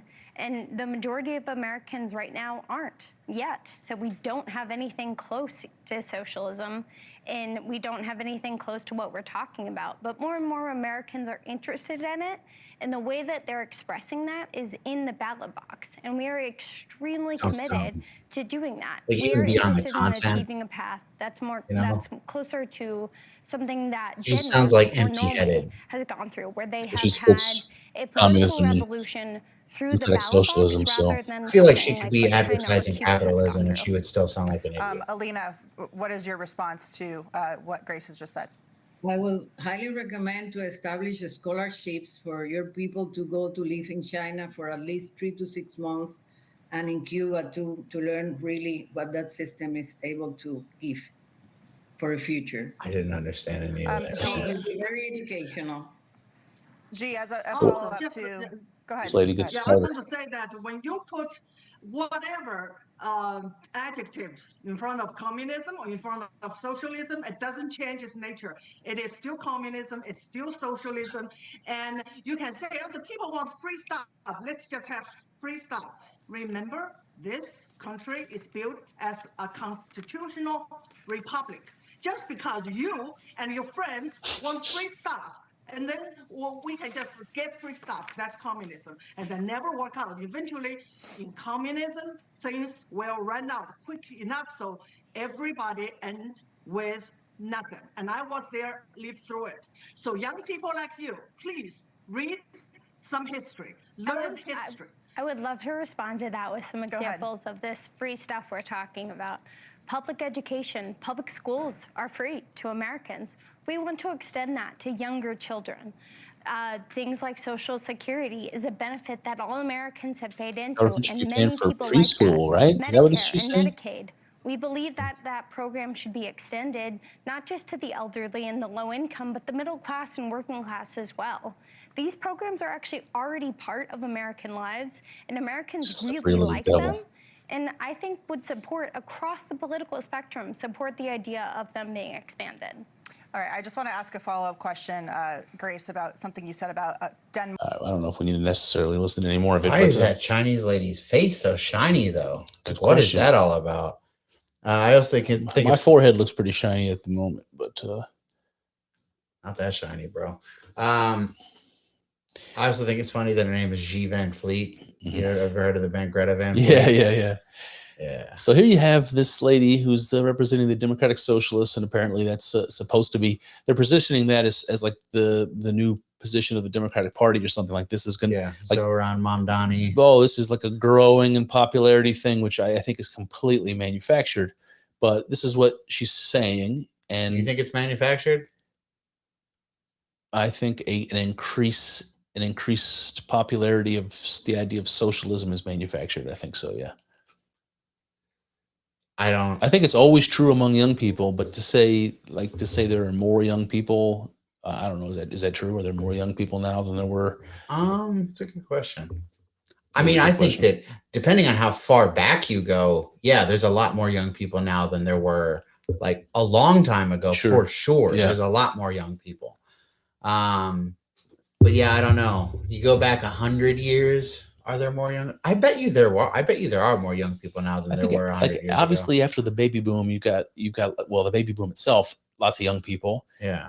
Those young people now have children our age, Yeah. and we have a lot of children as well. But not our generation isn't as big as theirs. Yeah. But in any case, it's neither here nor there. There's the young people I think are generally going to be socialist, sure. And so then the lady brings on this lady to talk to two people who have lived through real communism. Yeah. And she gives them absolutely no credit. Their opinions absolutely no validity. And her argument, and maybe we didn't watch long enough to get there, her argument is the difference between democratic socialism and the communist revolutions of China and Cuba is that in the United States, it's a movement happening through the ballot box and not through an armed revolution. That's what she says. That's how it's different. It's peaceful, it's voluntary, so on and so forth. I mean, that's something. That is something. It is something, yeah. Yeah, I don't know. I do kind of tend to agree that I don't necessarily think that it is. So what did you say it was? Can't remember. You said it was not true that you think that we are becoming more socialist, like that this democratic socialist thing is being met. Manufactured, yeah. Okay. I don't know that I think that. I think. Do you think like people like AOC and Bernie Sanders represent like the the future, like the young kids coming up to the Democratic Party, like this is what's going to be the future? Yeah. Boy, that is the most depressing thing I've ever heard in my life. How could that possibly be true? The same way that it's always been true, you know? Let's say, like, they do like the idea of free stuff. Pretty simple, really, you know? Yeah. Have some free stuff. Yeah. Boy. Yeah. I don't know, man. Next one. Let's see what we got. Oh, I don't know if you saw it. Right, but the far right, in fact, very fringe parties in some countries. No, I support the normal people. Okay. What do you call the far right? Falsely. You think is the normal person. Okay. Yes. It's just normal people. And and here are the principles. And tell me which of these sound terrible. That we should have secure borders, that we should have safe cities, that we should have sensible spending. Which of those three are far right fringe? And I would like to just admonish you and the media for the absurd characterization. Dude, he just turned the interview on her and said, and let me just take a minute to admonish you, specifically you. Oh my God. Of the far right. It is false and misleading and nonsense. Please keep this part in. We'll keep all of this in. Don't cut this part. Let me push back on that. Because you have nonsense. Elon, you have, what is it, close to 250 million followers on X. Yeah, you say things like, popular guy. Quote, civil war in Britain is inevitable. Just a question of when. On the current trends, yes. I mean, when were you last in the UK? A few years ago. Exactly. You haven't been. Exactly. So I live there. I'm there the whole time. That is nonsense. You live in a cloistered existence. No, I don't actually. And the numbers also disprove what you say. What numbers? All the numbers about crime. London is a much safer city than any city in the United States. Violent crime in the UK is not where you think it is. In fact, it's coming down. You have painted, and because you have so many followers, so many Americans believe it, a kind of view that Europe and the UK are kind of, overrun with terrifying Muslim immigrants. There's rape on every corner. There's a sort of civilizational destruction. I haven't said any of those things. If you have a large and rapidly growing group of people whose beliefs are antithetical to Western beliefs, at some point there will be a reckoning. That they will try to implement their views, and those who oppose it will oppose it, and that's what you call civil war. And obviously, this is the trend. And you absolutely do live in a cloistered existence. And if you'd like, you can go on a tour of Britain. Sure. I'd be very happy to come on a tour of Britain. And you will see for yourself. You come see my country that I live in all the time, and you haven't been to a few years ago. I've been there literally 100 times. But when was the last time? Literally a few years ago. You know why this exercises me? Because you have really shaped opinion about the UK. And so many Americans I come across and I have conversations with, and and I just had one the other day along the order of, oh, London's such a dangerous place. How can you know? There are sort of grooming gangs everywhere. There's violence everywhere. This is a picture that people get from things that you post or that are posted on X. And she said that Elon Musk has formed people's opinions of London or England, but Elon Musk had very little to do with it. People who had more to do with it for me were people like Tommy Robinson. Yeah. Where's Tommy Robinson live? Where's Tommy Robinson from? What country is he from? England. Fucking, it's like, she's like, only the people who haven't been there think that. Yeah. Except for the fucking people who live there. You know what, man? Piers Morgan sounds exactly like her when he talks to Tucker, when he talks to people that bring this up. Bad. He's like, have you been to London? Come here, I'll bring you a tour. We'll go on a tour of London. I'll show you how safe it is. That's what they all say. Yeah. It's like, what? It's safer than New York City. Of course it is. New York's a fucking dump. But yeah, let's set the bar a little fucking lower. It's safer than New York City. For example, you're posting for, what was it, 48 Hours of Citizen Vigilante. That film, which, paints a dystopian. I've watched it. Yes. It was not fun. I watched it yesterday. It's not a very good movie. But it also paints a dystopian picture of Europe. And it glorifies vigilante violence. It glorifies the murdering of a Muslim immigrant family. Oh, let me just stop there. If you saw the movie, bitch, can you answer the question why? Why They did were a, just innocent Muslims. why right? did a vigilante go and kill a Muslim immigrant family? They were just nice, innocent Muslims eating with their hands, right? Yeah, just scooping up wiping sloppy food with wiping their ass with their left and- hand and eating with their right hand. Yes. No.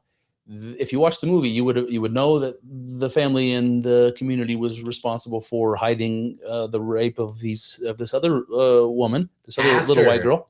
They had dinner that they ate with their hands. With their hands, yeah. They trafficked little Yeah. white British kids. Strike two.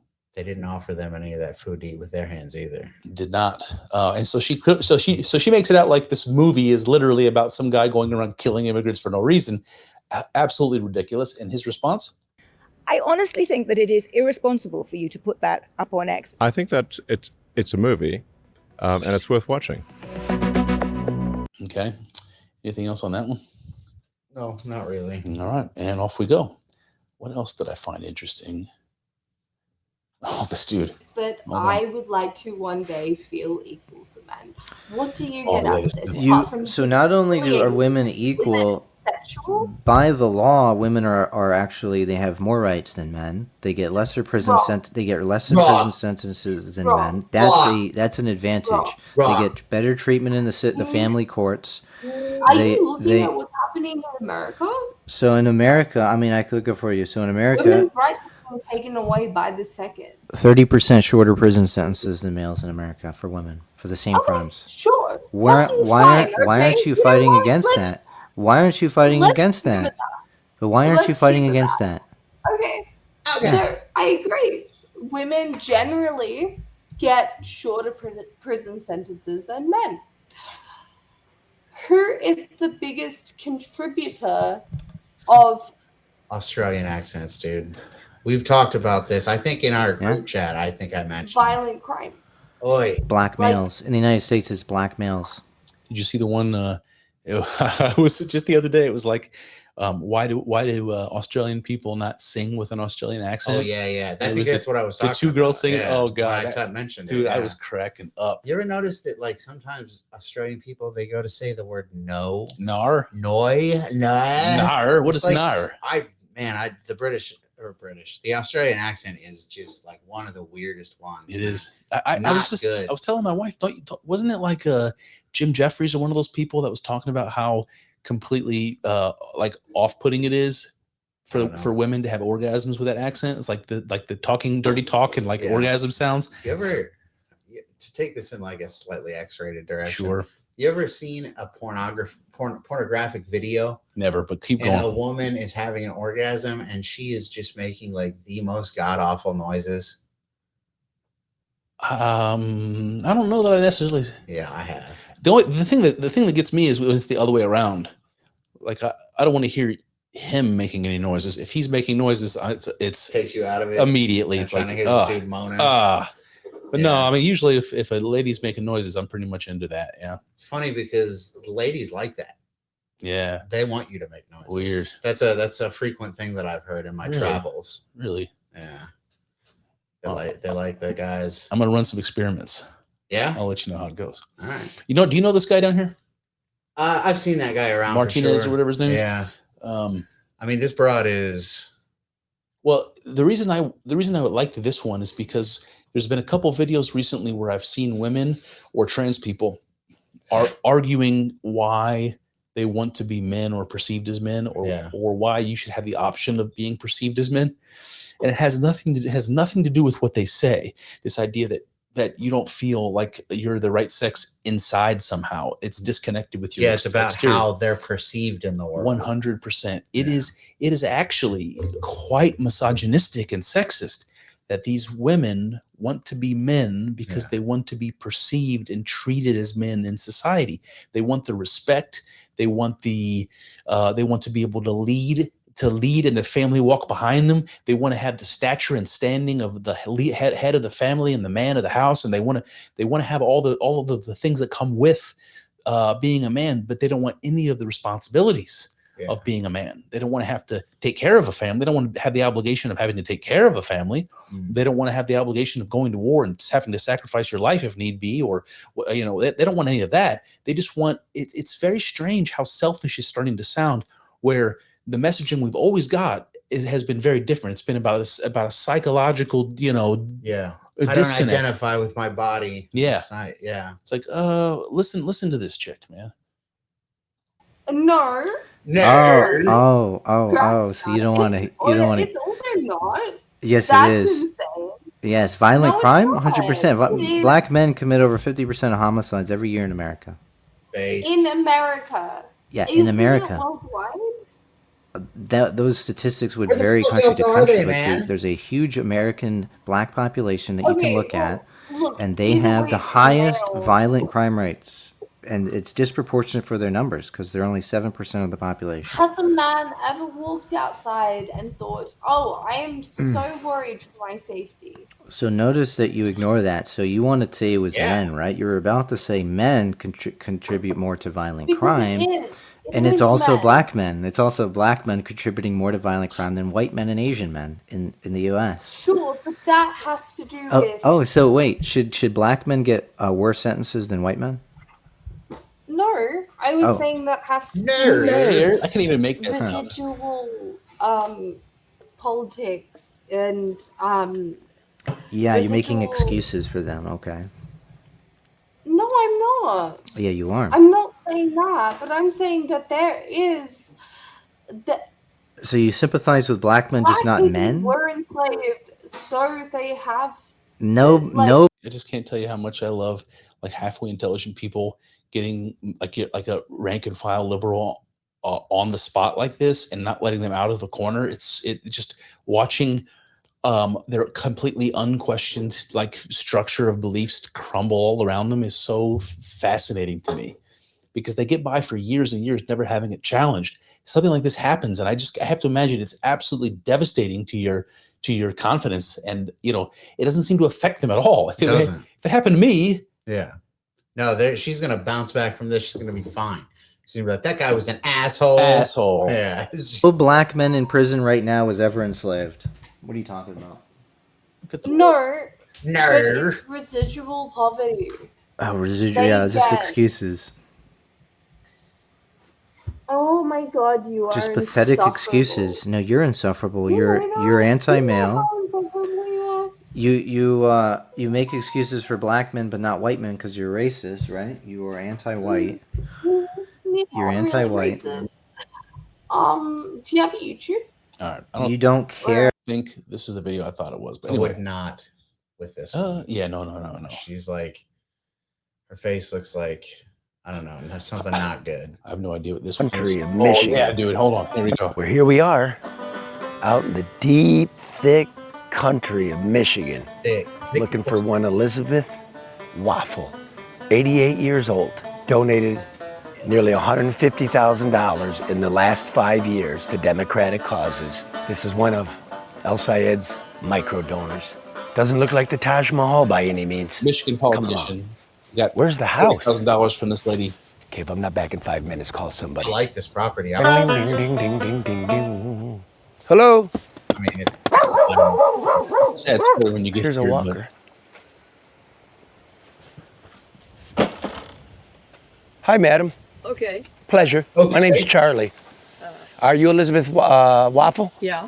It says here that you've donated $150,000 in the last 5 years to various campaigns, and that you've made nearly 15,000 donations. I doubt it. You want to see it? 15,000, yeah. 15,000 separate donations on the computer. Did you make 15,000 donations in 5 years? $150,000? 150, hell no. I don't have that kind of money. Do you have internet? Sometimes. Sometimes? Yeah. Do you- So the gist of, if you haven't picked up on this, is this guy is investigating one individual campaign contributor to the Democrats that gave $150,000 over a period of so many years to various Democratic candidates, and he's going to see, is this person real, and did they really make these contributions? She lives in a trailer in the middle of nowhere, doesn't have 2 pennies to rub together, and certainly doesn't have $150,000 to give the Democrats. And the way she's acting about this is kind of strange. It's almost like she has done it, she has contributed, but certainly not that kind of money. Yeah. And so her record as being a donor seemingly has been used to hide money coming from some other source. You know who did it? George Soros. George fucking Soros. You knew who I was talking about. Fucking Lex Luthor. George Soros. Keep going, man. You have a computer? No, No. So how could you make all these donations? I don't know. Are these all mine? Yes, this is now. There's 900 pages. I ran out of paper to print it on. Yeah, all of these. I have bad knees, and then I went out and sprained an ankle. And so I'm... Well, with $150,000, you get those knees replaced. No, I don't think I've dare spent that much. When's the last time you lived in Canfield? Well, I lived there for 1 year after the house burned. Oh, your house here burned, yeah? Yeah. So what it has here, here's the dates. In August 27th of 2024, you not only contributed on the same day from this address, but also from the Canfield address. So it says like you were in two places at the same time on the same day. Well, I still own the property out here, so... Surely. Yeah. But it says how many contributions that day did you do? It's 10. It could be. I don't remember quite that much of it, but... Not $150,000 though. I can't believe it. And not 15,000 times. Yeah. And you have spotty internet. What's this one? Aaron Rugenberg? Rugenberg, eh? Rugenberg. That name doesn't ring a bell. Rings a bell to me. Doesn't ring a bell, huh? Doesn't mean a bell at all. 150,000 is abnormal. I don't... 150,000 is very abnormal, and I think it's wrong. I think there's something in there that's off. Can you show me how to make a donation? Yeah. Okay. Okay.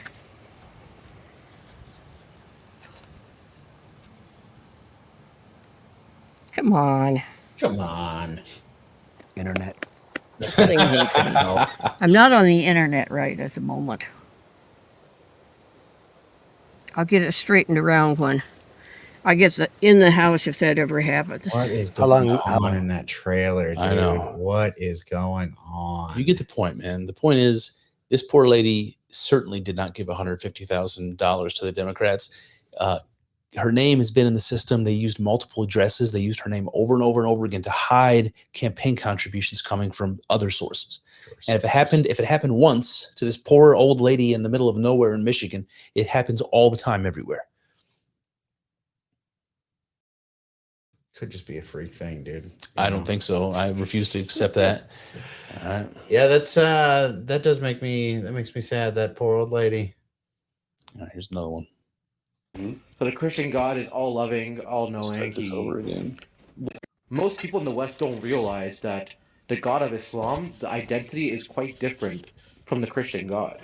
So the Christian God is all loving, all knowing. He won't sin. He won't break his promises. Allah, he's all loving, but he's also all deceiving. He can keep his promises. He can break his promises. Sounds like Satan. He wants. Yeah. So he's really everything. So if he wants to promise you heaven, he can. We have a Quran verse, Quran 14:4. It says, "And Allah sends astray whom He wills and guides whom He wills." And He. All right, I'm gonna be honest with you. I don't remember this video. I don't remember having ever watched this video. Just keeps reminding me of Mike Tyson though when he's in the ring. He's like, "My defense, my style is impetuous. My defense is impregnable. I'm gonna eat your children. All praise be to Allah." Yeah, exactly. I love that. All right, here we go. Allah. Here we go. This is asked a question to this. So Nick Matau, who I believe is atheist, pretended to be a Muslim and asked a question to this Muslim that left him speechless. And honestly, I've never seen this question asked before myself, but it is a very, very good question. Let's hear Check it. this out. Surah Al-An'am, Ayah 101. This says, how could Allah have any children when he has no mate or no sexual partner or anything, right? Well, how come he can have a son and he has no wife? Exactly. So he couldn't have had a kid if he has no partner, right? Exactly. So how does Mary have a kid if she was a virgin? That's too logic. They don't use logic. They just like. No, I'm asking you, if you're saying Allah can't have a kid because he has no mate, then how come in Islam they say Mary was a virgin but she had Jesus? Well, they married. The birth of Jesus was divine, but that proves that that proves the superiority of God when he says like, if there's diverse intent. Why is he not wearing his shirt, by the way? Like B to B. This is not about like got married or something. There's something. There's nothing actually. This mic's confused. Sorry, can you repeat that? I don't understand what you're saying. Yeah, no problem, man. So this actually the got him! Bruh. birth of Jesus, actually the divine birth or the miraculous birth of Jesus, it's not linked any way or form about like God like marrying Mary in Islam. Well, actually, hilarious. this like miracle. Of I mean, this guy can't help that his parents were cousins, like that's first true. cousins. That's true. He can't help that. I do think this is kind of a devastating argument. So he's wearing his head wrapped up like that, pretending to be Muslim, and he's conned this guy into kind of getting too far into the conversation. But the idea that that the Muslims criticize Christians, and the entire religion is based upon correcting the Christian idea of the Trinity and the divinity of God. That's the whole point of their religion. Yeah. So for them to say that God can't have a son, and so Jesus could not have been the son of God, and then to also in the Quran acknowledge that Mary had a son without a father, like, okay, so God can't have a son because he doesn't have a wife, but Mary can have a son without a husband. Okay, I just thought that was makes perfect sense. I just thought that was an interesting way of setting this guy up. Why is this guy not wearing a fucking shirt? I don't know, man. Hadn't heard that one before. All right, moving on. That guy's head wrap. Oh, good old Jesse Lee Peterson. That guy's head wrap. Everything he has. He got 200. What's different about the white man than you? Oh, let's see. He stole Sure, yeah. That guy's head wrap reminded me the WWE had a Muslim heavyweight champion for 9 days. Did they? And then they took the belt off of him. Thank God. Good. Yeah. I mean, I like the guy actually. Who took the belt off of him? CM Punk. Was it a Christian hero? No. No. I actually kind of can't stand CM Punk, but at least he's not a Muslim. So yeah. Jesse Lee Peterson. Jesse Lee Peterson, man. Here we go. Beta. Thing he has. He got 240 What has years. he stolen from you? A free labor from black people. What has he stolen from black people today? Oh, he stole our culture. He stole our language. He stole our heritage. He stole our labor. When he's talking about he's referring to white people. Yeah. Okay, here we go. He murdered and slaughtered our children, our babies, our women, our men. Do we need to continue? Stole inventions that we couldn't patent because they created a patent office. What's your language that they stole? The different African dialects they stole. We didn't come here speaking English. But white people speak English. They don't speak African dialect. So, that mess. when we came off the ships, we didn't speak English, so you stole our language. What do you mean they stole it? They wouldn't allow you to speak it, and they'll beat the hell out of you or kill you. So you stole came off the ship speaking black stuff? What is black stuff? It's African language. Yeah, you came off the ship speaking that. My ancestors did. What's preventing you from speaking it now? All you do, learn it and speak it. No one cares. What's preventing me from speaking it now? Because number one, we lived in a colonized society. We speak a colonized. So I just have to point out the deflection here, man. He says white people stole our culture and language. And listen, man, to some degree, there's truth in that slavery did rob black people of their culture and languages over time and all that. What a travesty. But to say, oh man, I lost my fucking train of thought. You said there was some level of deflection. Yeah, but what did he say? I lost it. Well, it happens. Whatever. Language. And so unfortunately we have to teach our children English. Oh, Jesse asked him, why can't you just learn that language? What's stopping you from speaking your native language now? And he's like, well, colonialism. And so that's the deflection I'm talking about. It's like he initially complained that he lost his ancestral language. Jesse asked him, why doesn't he just learn it and speak it? And he immediately points at Whitey and says, that's why. White people caused us this problem. Okay, so why can't you do this? Because white people did this. Exactly. Everything. Exactly. Every single fucking thing. Thanks, man. Thanks for understanding. Why is it that black men such as yourself don't feel embarrassed publicly complaining about white men and how they're holding you back? And you got all these excuses. Normal men don't have excuses. Normal men don't have excuses. You know what you are if you got a bunch of excuses? Beta! All right, I don't even remember what this one is, but here we go. Comfortable to me for So when you see like white people in your neighborhood, Very disturbing how comfortable they are. Yeah. It's a little uncomfortable to me for Caucasians to be more comfortable than I am in my own neighborhood. wow. And why is that, Queen? It just feels like I don't know, like they have a certain air, or just Yeah. doesn't feel nice to not feel. He's asking her about gentrification and how she feels about white people being in her boroughs in New York.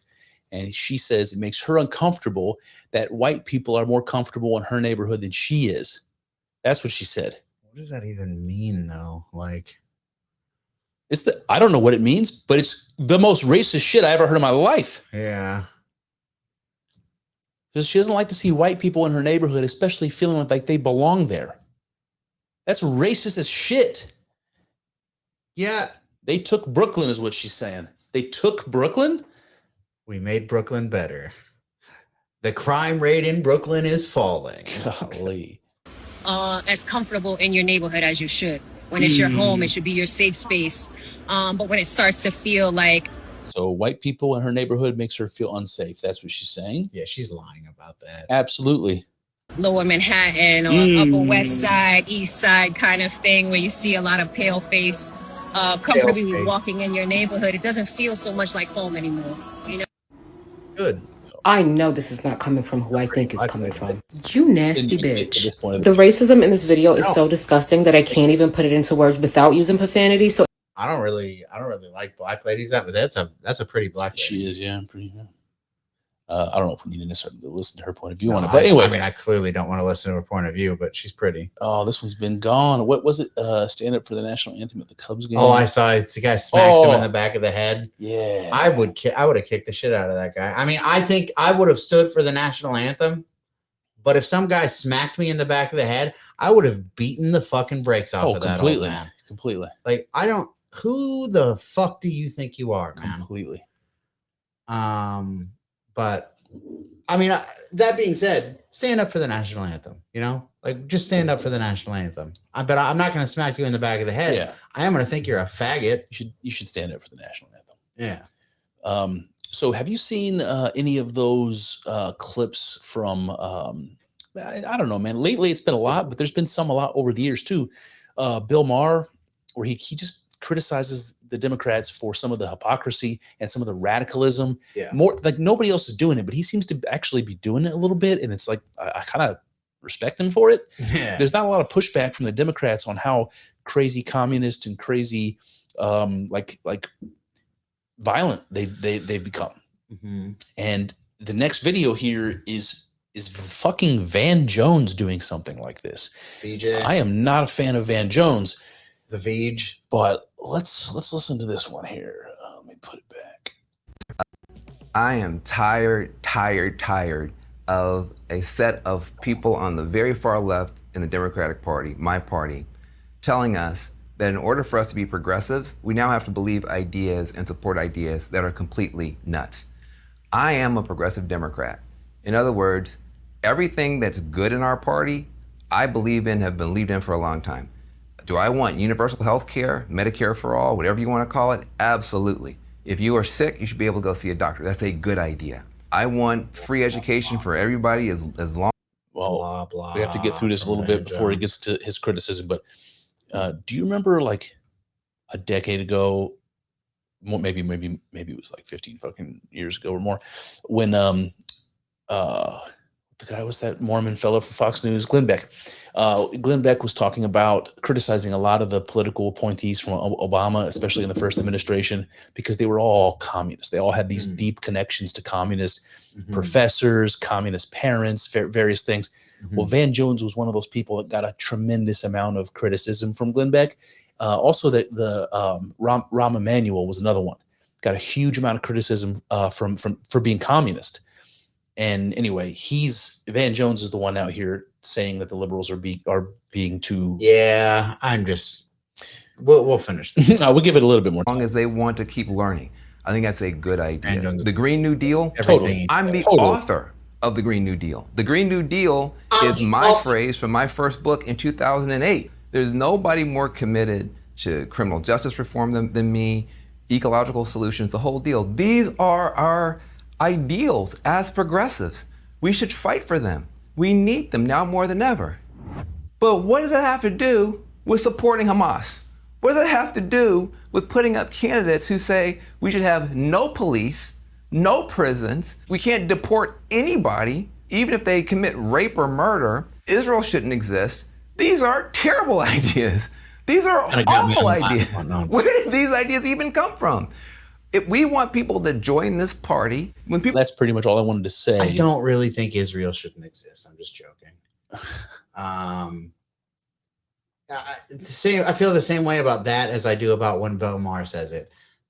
They're doing the same thing that Ben Shapiro was doing to Nick Fuentes years ago. They're saying, okay, you can say this, you can say it up to this point. Anything beyond this is treason still. You know? And I just don't really fuck Van Jones. I don't appreciate that he said this. Fuck Bill Maher. I don't really appreciate that he says that, because I really do believe that that's what is going on there. It's like, okay, so we have to give a little bit of ground. Like they realize that they're being too ridiculous. They have to give a little bit of ground, but they're drawing the line in the sand that says this is as far as you can go. Yeah. Like Bill Maher recently, I forget who he was talking to, but he was like, the guy was like, it seems like you'll interview pretty much anyone. And Bill Maher was like, yeah, anyone but that Nick Fuentes kid. You know how he sounds like a mo. Yeah. Yeah, he's like that guy. He's I don't know. He said one of the things that people always say about him. He's like racist. He's a Nazi. He's a white supremacist. That's all the same stuff that Hunter said to him, which was like rich. Yeah. All right. So yeah, just fuck Van Jones and Bill Maher. I'm comfortable with that. Oh, we got time for a few more, so let's see what do we got. Oh, this dude again. This fucking guy. More Islam. Let's see. During the time of Muhammad, have you wondered what exactly do non-Muslim historical sources during the time of Muhammad say about him? The Greek text Doctrina Jacobi, with the date marking the July 13, 634 AD, was written just 2 years after the traditional death date of Muhammad. And it explicitly records that the prophet was leading military vanguards and had appeared coming with the Saracens. Saracens is just a medieval European term used for Arabs or just broadly Muslim. And the same exact document records contemporary eyewitnesses mocking his spiritual authority and saying this. Now, this source is as formidable as it gets. It's patriarch. I don't remember this, so I don't know what he's going to say, but I just heard the other day that, I don't know if this is probably in the hadiths, not in the Quran. I would assume it's not in the Quran, but I just learned the other day that Muhammad not only owned slaves, including African slaves, but he referred to them as raisin heads. Cool. So Muhammad had black slaves. He referred to them as raisin heads. And black people, especially black Americans, and this is obviously true in the 60s with Malcolm X and people like that, flocked to Islam as a way of fleeing Christian morality because they see it as slave morality. They see it as attached somehow to their subjugation.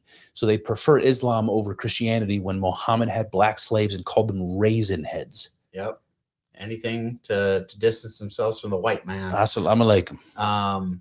Did you watch the Netflix roast of Kevin Hart? No. Shane Gillis was the main guy, and he said that he was like, Kevin Hart's mother was a social worker from Philadelphia, and his father, Kevin Hart's a little black short guy. He said his father was one of the California raisins. And then he said, I'm just kidding. He wasn't raising anyone. Oh man, the young kids don't remember the California raisins. But all right, let's see if this goes anywhere. Sophronius of Jerusalem, or I should say Saint Sophronius of Jerusalem. And he wrote firsthand in his 634 AD Christmas sermon, literally 2 years after Muhammad's death. And he directly calls out these early Islamic invaders godless, abominable, physically violent barbarians driven by satanic madness to pillage and burn churches. Now, this historical source validating the existence of Muhammad is called the Syria Chronicle 640 by Thomas Presbyter. And it was written only 8 years after his death, and it records no holy miracles, only brutal, bloody military conquests. Now, this source is the Armenian historian Sabios from 660 AD, just 30 years post-Muhammad. And he exposes the political origin story and recording that the prophet was just a merchant organizing a massive Judeo-Arab alliance to conquest and seize territories. Now, this source is of John Bar Penkai, the Syria chronicler from... Honestly, I don't remember this video or what I was getting at, so apologies. You just love the anti-Muslim stuff. Well, I do actually. I know you do. I do find it. There's like a lot of stuff historically that I don't know that I'm finding very interesting, including the fact that Jewish tribes lived in the Arabian Peninsula, including in the south of Arabia. There was all kinds of powerful Jewish tribes that live there preceding the time of Muhammad. So Muhammad would have been like in Mecca and in Medina, there would have been lots of Arab tribes mixed with these Bedouin like Jewish tribes that lived just like the Arabs. But it's very clear to me that Muhammad was jealous of the Jews. He was jealous, probably, I haven't looked into this, but I suspect he was jealous of their success because of the trade routes that went through Arabia. I have to assume from historical basis that the Jewish tribes that were there were involved in the mercantile, goings on. So they were probably very wealthy and very powerful and growing in power in those areas, as we see historically happen all over time and space when they settle in the various diaspora areas. And he became jealous of them and wanted to, first of all, he wanted to participate. He wanted to be thought of as equal to the Jews and the Christians. And when they didn't accept him, he lost his fucking mind and murdered and took over half of the fucking world. That's what happened, and as far as I can gather. So when I see stuff critical of Islam, I usually have an ear for it. All right, fair enough. One or two more. Well, this one's from last week, but I'm not sure. This is just, I'll show it. Because we still alive. This is a bird dog. I feel like Pac. Skin a bird. I shoot a shot. And how it's reacting. It's just coming in. all of the discipline this dog can muster is to keep himself from jumping out of the car. But I just thought it was a really interesting, visual of an instinct of this creature struggling with its instinct. Neither here nor there. I just thought it was cool. Yep. That's me. Here we go. That's me with the big titties again. Here's my dude Avery. Here's God Logic. He's one of the better Christian apologetics that argue with Muslims. Maybe we can make this our last one. We'll find out. There are Christians that believe that the Quran. Are you Christian? I'm original Quran only Christian. Original Original Quran. This is why I wanted to show you this one. You remember how we were having that conversation last time we got together, and I said, wouldn't it be awesome if Christians did to the Muslims what Muslims did to the Christians? If we turned around and said, oh no, Muhammad was a follower of Jesus, and the reason you think differently is because your Quran is corrupted, and all this.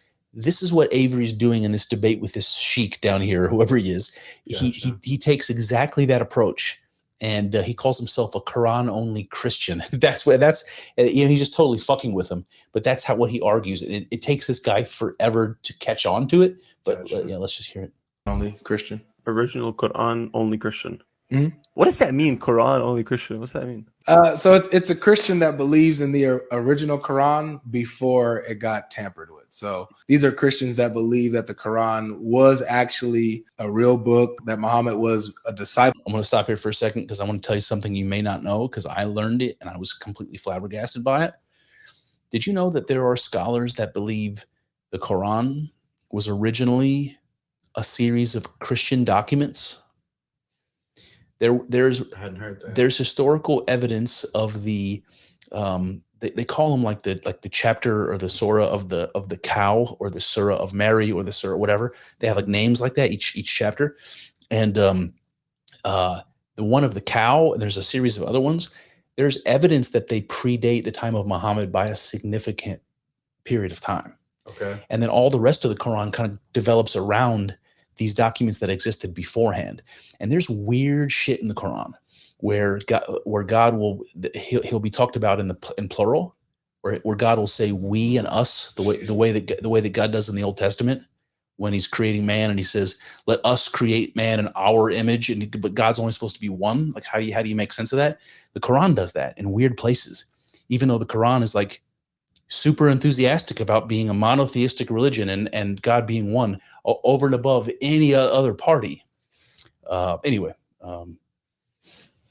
all right, we'll make this our last one. You look like you probably got to pee bad. Hold on. People of Jesus that spread the gospel in Arabia, and that you want to go pee? No, we're good. At Uthman, like during the time where they was having issues with recitations of the Quran, when he burned certain copies, that's when the original got corrupted, and now we have this issue of these different Qurans now. Muhammad was a disciple of Jesus? Yeah. How? Well, he was in Arabia actually preaching the gospel, so he wasn't like directly a disciple, but like a disciple is the one who follows Christ Christ and studies Christ and Christianity, and so We have different definitions of a disciple. We could. So why is there differences in the teachings of Muhammad? Very specific differences when it comes to the Bible. For example, the Pharaoh being a king, or the Pharaoh being a pharaoh, right? In certain time periods. Yeah. Why are there those corrections in the Quran? Well, those versus are in the Bible. Yeah. So number one, in the Bible during during the time of Joseph, you start saying Islam. Islam. I'm gonna start saying Muslim and Islam. Muhammad. Yeah. Islam. Peace be upon him. do have Pharaoh being called the king of Egypt multiple times. So he was called both. From what you know what I'm referring to, but like I'm I know. Why are there differences in the two? Got you. So the parts that are different from what you'll see in the Bible, those are the parts that Uthman corrupted and interpolated. So how we can see the truth, like, because there's some truth still remaining in the Quran today, and how we judge that is by. This is exactly what the Muslims say. There's some truth that's still left in the Bible and in the Gospel. The parts that agree with the Quran are the parts that are valid, and everything else is corrupted. The Bible. What agrees with the Bible, we know that was the original message of the Quran. What doesn't agree with the Bible, we see like, okay, yeah, that's been corrupted for sure. What it sounds like is you've taken the Muslim standpoint on Christians and you flipped it and you said, this is what we're going to do to you. And we're going to try our best to prove the opposite. Chad, notice it took him 2 minutes to figure out, 2 whole minutes to figure out that's what was happening. Yeah. I still do want to know why this lily white fella is a how do you end up being a Muslim guy? Is he from one of those like Balkan states, you know? Is he from Bosnia Herzegovina? Well, he sounds very American, so he does sound very American, but you see that from time to time, man. Like a lot of these British Muslims and stuff, and they're more fanatic than even the Arab ones, man, a lot of times. Yeah. What do you think that's about? Self-hating, like there's so much self-hating involved with the modern Western paradigm, man. Yeah, we have to be ashamed of our, stature in the world stage, ashamed of our technological and social progress, ashamed of our, the deeds of course, the dirty deeds of our ancestors and all that. And so I don't know, man. I think that's what it is. That's what it is. Yep. You know how they said the moon landing was fake? Yeah. You know who the first man to walk on the moon was? Neil Armstrong. You know what Neil Armstrong is backwards? What? It's like Muhammad, peace be upon him. It's like Nar, Mr. Alien. Something like that. Is it really? That's hilarious. And on that note, I'll cue the music. Well, there you have it. That's one avenue explored, but infinitely more still to go. I hope you enjoyed thinking along with us. I know. It's not easy work. Thinking. It's hard and full of uncertainties. It's hard. I'm grateful for the company as we trek through this together. Here's to hoping that the juice is worth the squeeze. See what I did there? Let's find out together in the next episode.